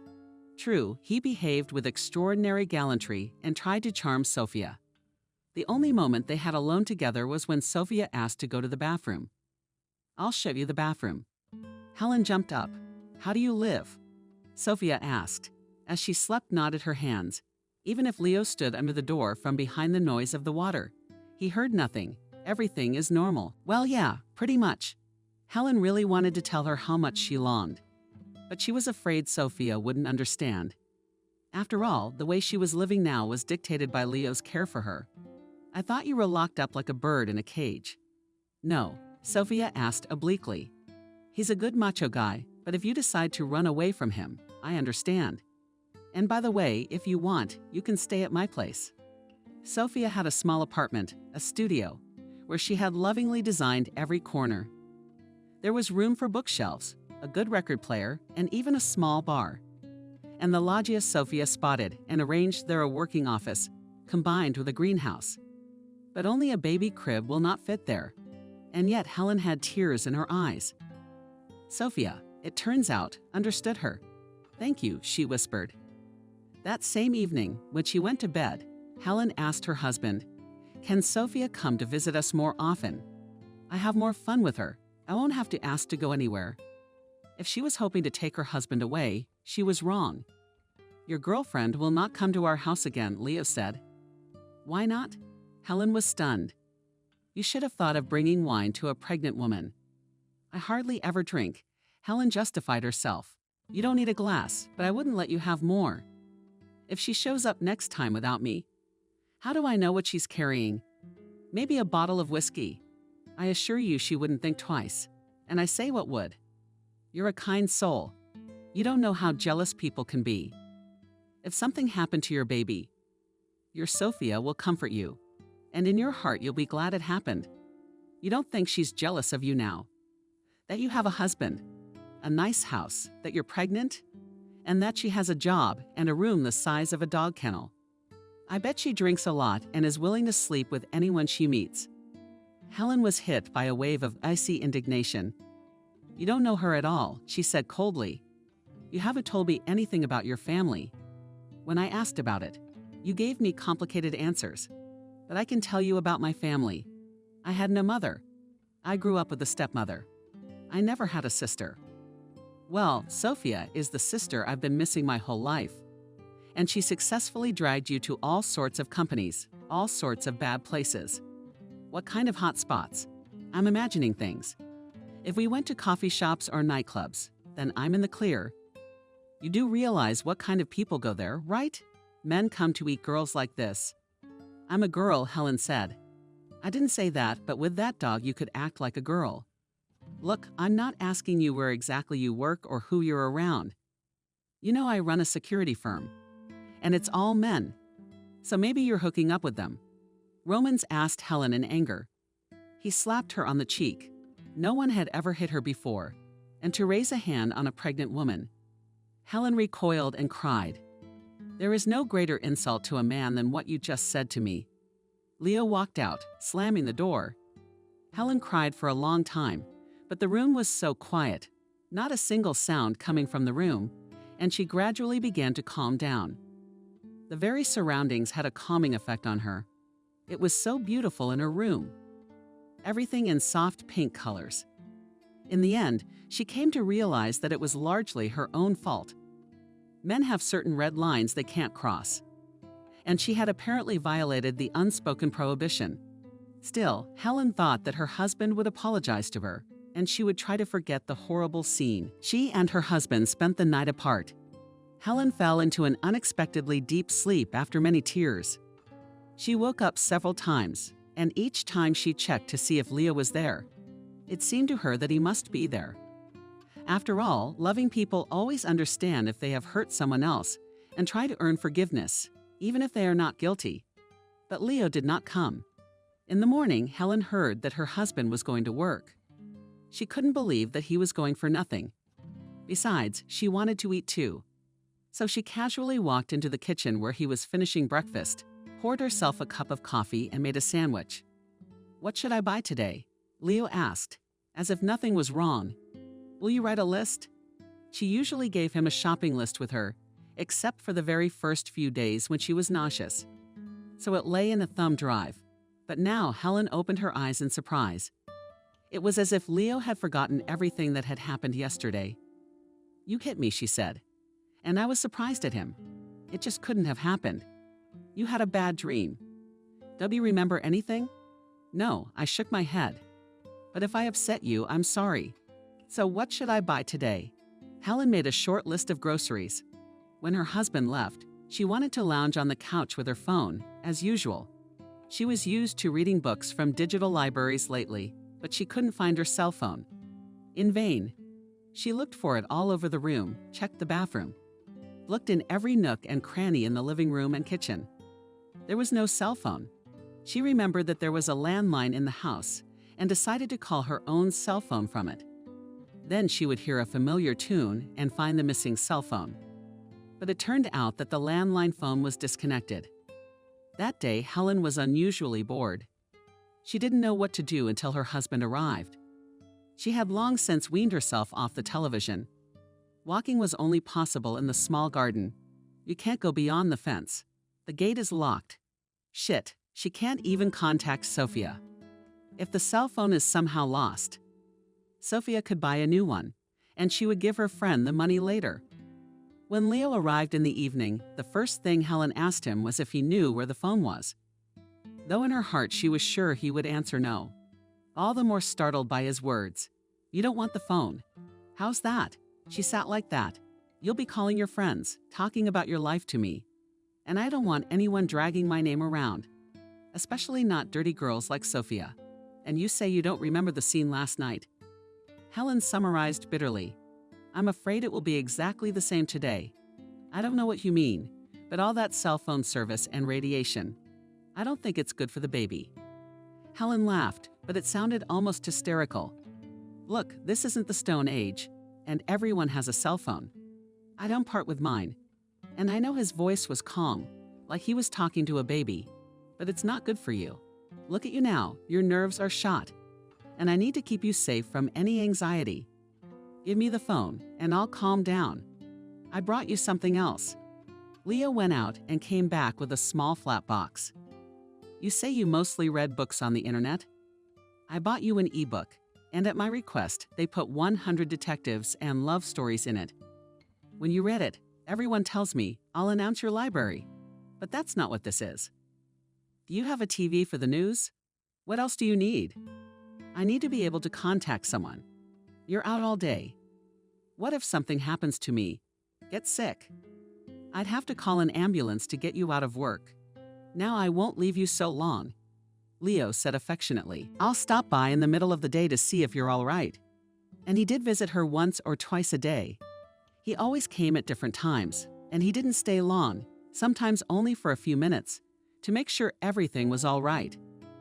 Helen panted, wandering around the rooms. An e-book couldn't replace the internet for her. She realized that she had complained about loneliness for nothing before. She could sit on forums, chat in chat rooms. She could contact the same Sophia through social networks. Now she was deprived of all that.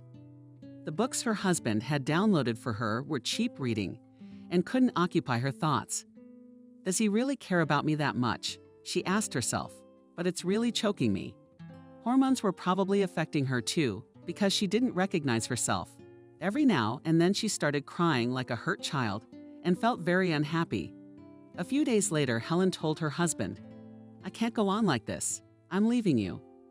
He was just finishing his lunch and gave a marvelous green pea. Leo raised his eyebrows in surprise. "Where are you going to go? Shouldn't you care?" She answered defiantly. "I understand," he said calmly. Now he spoke with more than just that tone. "You wanted to live with your Sophia until the divorce was finalized, and then have a baby, get a job, and get child support. I painted the right picture. So what? 1,000 women live like that?" Helen twitchy chin. "But you're not gonna live like that. First of all, you're not going anywhere because you're carrying my baby, and I'm not going to give you the opportunity to steal it from me. I'm not going to steal." Helen realized for the first time that her husband might not just let her go. Just like that. "Will you be able to see him?" He shook his head. "I don't like it. But don't you realize what's made me unhappy?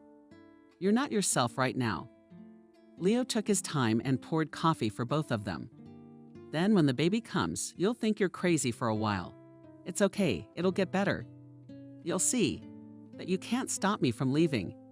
You're a free man. But so am I. Are you sick now?" Leo tried to stroke his wife's arm, but she pulled her back. The sick are taken care of without asking for their consent. "I will leave," Helen said not so confidently. "No, you won't. But if you want to, you can try." When did Leo leave? Helen walked around the castle one more time and realized that her husband was right. Maybe a man trained and physically strong would be able to get out of here. But not a pregnant woman whose eyes darken every now and then and for whom physical effort is contraindicated. The wall is high and topped with metal peaks. She has no phone now. The gate is on an automatic lock.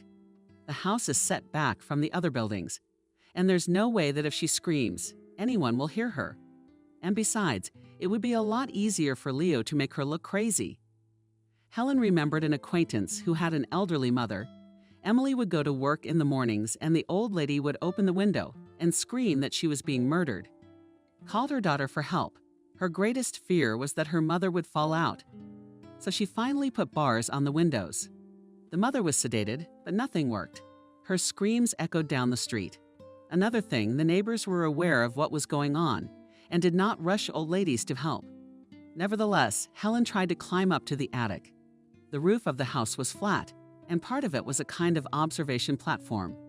But Leo had made provision for that. The entrance to the attic was locked. The young woman cried once again. In her heart, she hoped that she would somehow find a way to escape and would be among her own people today. But it turned out that escape would have to be postponed until later. As a last resort, she would run away from the maternity hospital. Better yet, she'll tell everyone around her. The doctor, the nurses, the women in labor. That Leo turned the house into a prison.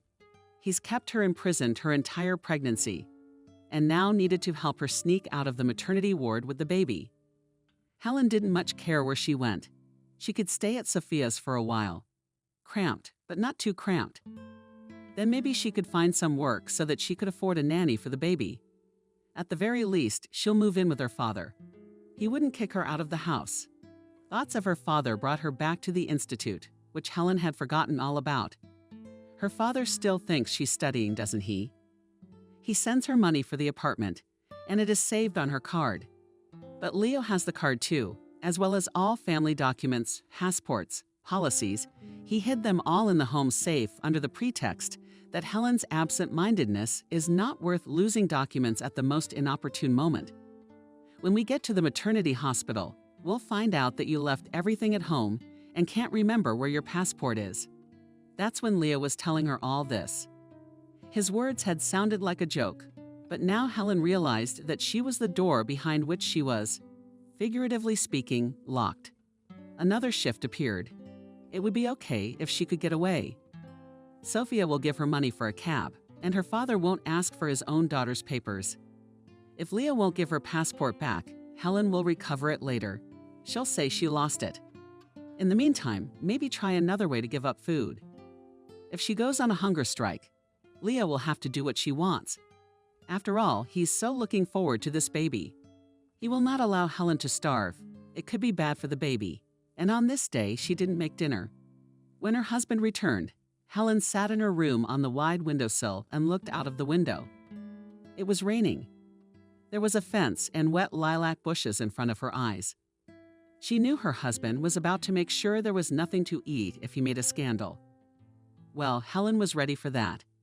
Instead, Leo was rattling around in the kitchen. Half an hour later, he walked in on her. "Let's go to dinner. Everything's on the table." "I'm not hungry," Helen said without turning from the window. "You don't feel well." He became alarmed. "Can you take it that way? There's hot soup and rolls waiting for you. Coffee, of course." Helen was very hungry, but she was sure she could stand it, and only shook her head negatively, saying, "I won't go."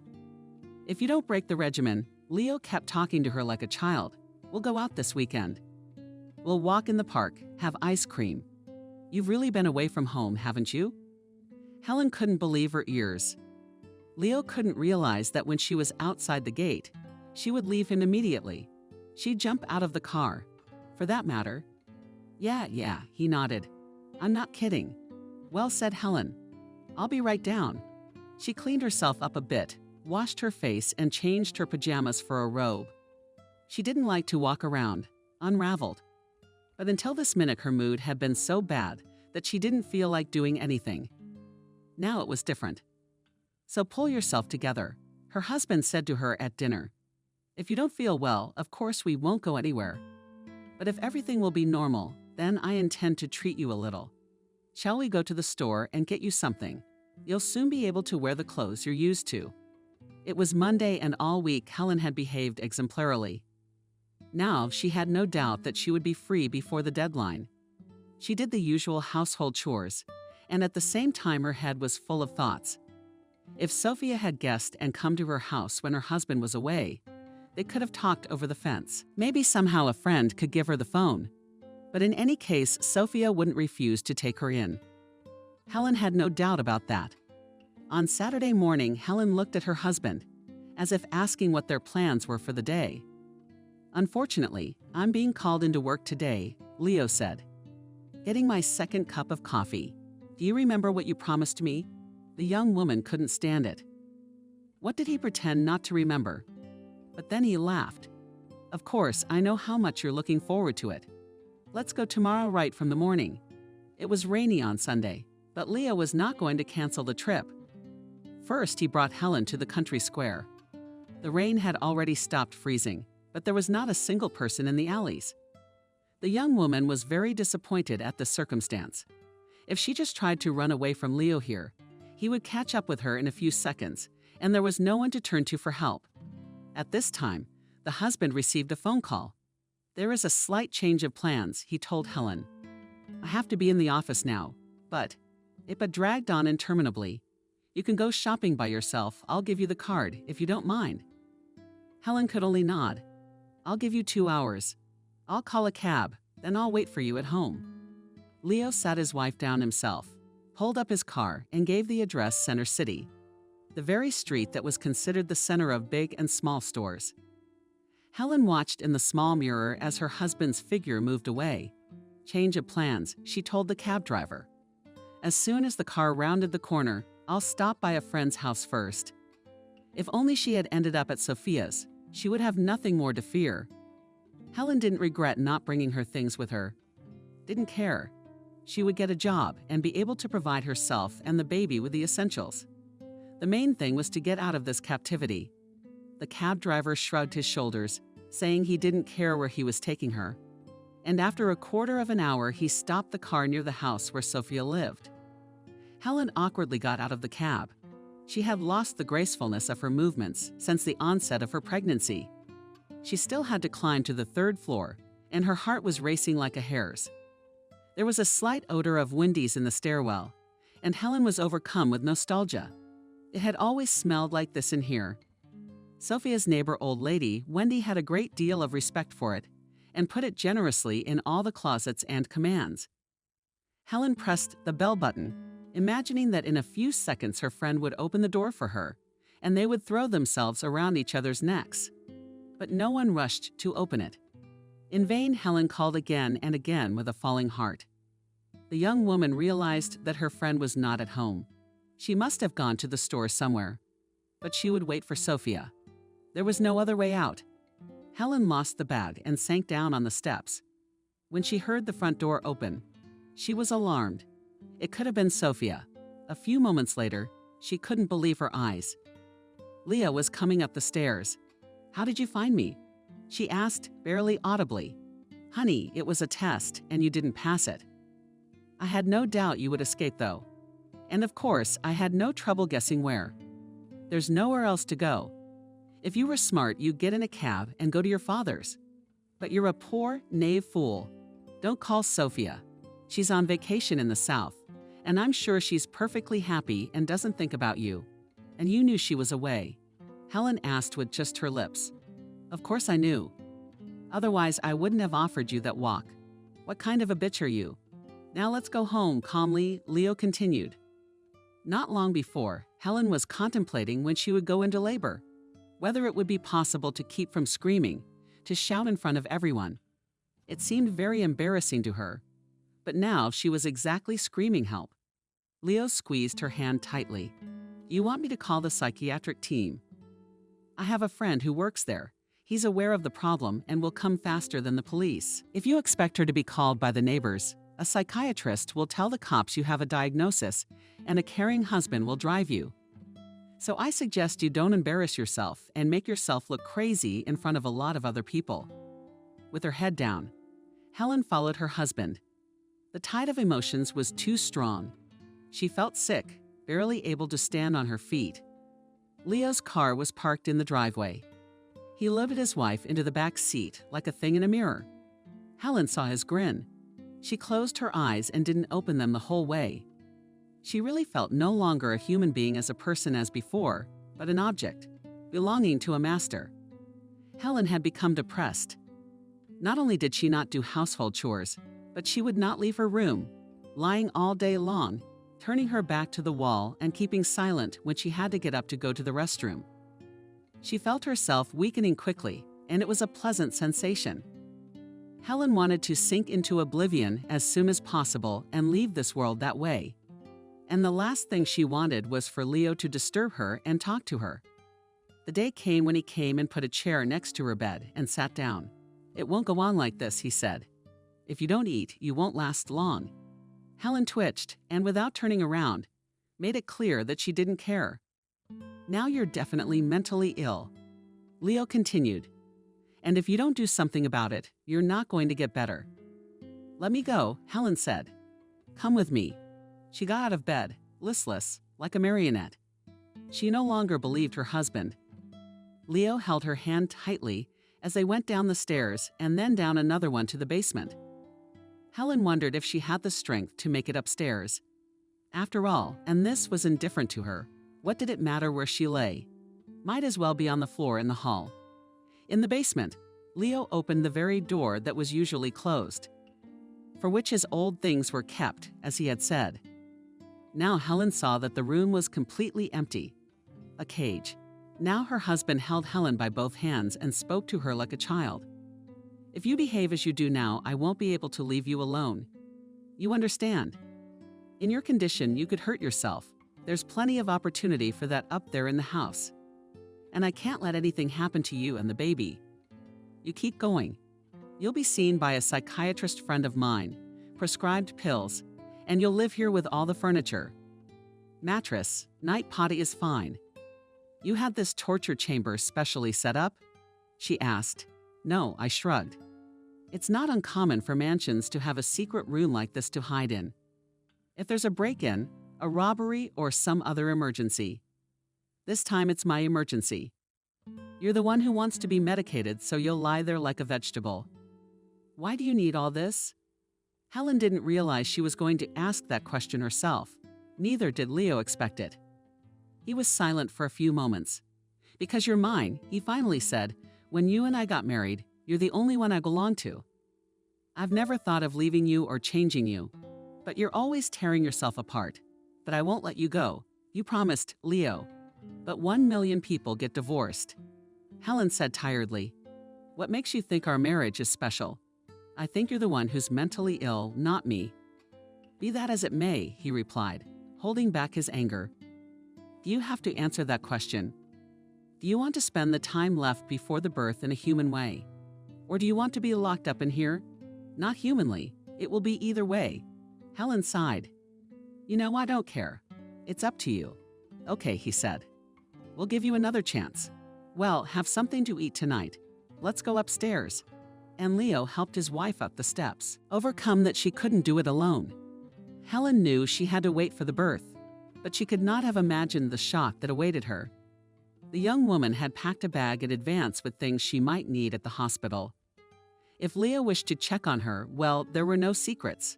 Nightgowns, hygiene items, a few books. And yet, as Helen looked at that bag, it represented to her the hope that she would be able to get out of here soon. But when it was time to go to the hospital, Leo said, "Will you give birth at home, dear?" Helen looked up, and there was pain in her eyes, as if he had hit her again. "Yes, yes," her husband went on. "The doctor is on his way. What is it that you don't like? In the old days, only the poor gave birth in maternity hospitals, and the rich had midwives. It was the order of the day, so I've organized this luxury for you." "What kind of luxury is that?" Helen bit her lip in pain. "What about sterility? What if something goes wrong and you need an operation? There's no facilities at home. If there are problems, then we'll deal with them," Leo said nonchalantly. "You're young, healthy. Everything should go as it should." To be honest, Helen soon didn't care who her doctor was, whether sterility would be assured for the next few hours. She felt like she was dying. The pain was so intense that the paramedics who arrived had to give her anesthesia. Maybe they did it out of mercy? Or maybe Leo had insisted, not wanting his wife's screams to be heard on the street. Even though their house was on the edge of the woods, it was still the edge of the street. When Helen came to, she didn't immediately realize where she was. Nothing hurt. It was blissfully light. For a while, she thought she had returned to her childhood and was lying on her bed in her parents' house. Then her vision began to focus and she saw a dark red that it took another effort to remember everything. Someone entered the room. Helen turned her head and saw Leo's face. His was as fearless and calm as ever, unbelievable. Who was born? Barely audible, she asked. We have a baby girl. Show her to me, Helen asked, and mentally added not at us, but at me. Then said Leo, I want you to show her to me. Helen's old stubbornness was definitely back. After all, it was me who gave birth to her. Now you get some sleep, and then I'll show her to you, Leo promised. Helen knew it was useless to ask, and she was in no condition to get up and leave to look for her daughter right now. She was very weak. As soon as she closed her eyes, she fell, either into sleep or unconsciousness. Leo did not deceive her when Helen woke up feeling better. Leo had brought her baby. Helen was afraid to hold her daughter in her arms, such a small, tiny newborn head. It required careful support. Is she all right? Helen asked, not noticing she was crying. She put her daughter to her breast. What did the doctors say? The girl is healthy. Let there be faith, Helen decided, gazing into the baby's face. She didn't need hope. It was something shaky and uncertain, driving happiness crazy. She needed a firm belief that they would both get out of this nightmare quest. Leo agreed nicely. There was no crib in the room, and as the newborn napped, Helen began to look around helplessly, where to put her. Let me carry the baby to her room. Leo held out his arms. I want her to live with me. Helen slowly. Okay, tomorrow we'll move the crib in here and move everything around. But you need to sleep well tonight so you won't be woken up by baby cries. You need to rest. Don't you realize I can hear her from any room? But still Helen gave her husband the baby. And he was right. Her strength was so exhausted that she slept soundly and dreamlessly that night. When she woke up in the morning, she realized she could try to get up. Leo brought her breakfast: coffee, toast, jam, eggs. Bring it, Emily, demanded Helen. And noticing the strange expression on his face, she threatened him, or I'll definitely go on a hunger strike. Emily no longer lives in this house, he said. What? Helen's heart literally stopped. Don't be so scared. She's still doing fine. Only she will live somewhere else and other people will take care of her. And if you want to see her someday, you don't do anything stupid. That's the surest way to keep you in line, he added with a chuckle. Helen looked at him with horror. Are you a human being? She asked, shocked. And who is? Was there a grin on his face? You're just a crazy sadist. I understand that you are excited. There have been so many changes in your life yet, but I still control my behavior and my words. Unless you want to spend the rest of your life in an insane asylum. That's where you won't be seen, Emily. Her husband bowed slightly and left. From that day on, personal hell began for Helen. After a tantrum so violent she could have died or gone mad. There was a breakdown in her character. It was like she lost her will. She became submissive like a dog that wants to earn its master's approval. She now lived day by day, fulfilling all his wishes, so that on the first of every month he threw on her lap another picture of Emily. Here is the baby learning to lift her head, to roll over, to sit up. Here she was taking her first timid steps, stepping along the couch. Helen tried to understand where her daughter was, based on the surroundings. But only a white wall was in the photographer's field of vision, and this very worn cherry-colored couch. And of course, the baby. Helen had no doubt that it was her daughter, even though she had only seen the little girl once. It was undoubtedly her. Helen recognized Emily's face as her own. Same nose shape, slit, and eye color. Except that the girl's hair was blonde, like Leo's. From the outside, it might have seemed that Helen's situation was now better. She began to leave the house invariably in the company of her husband.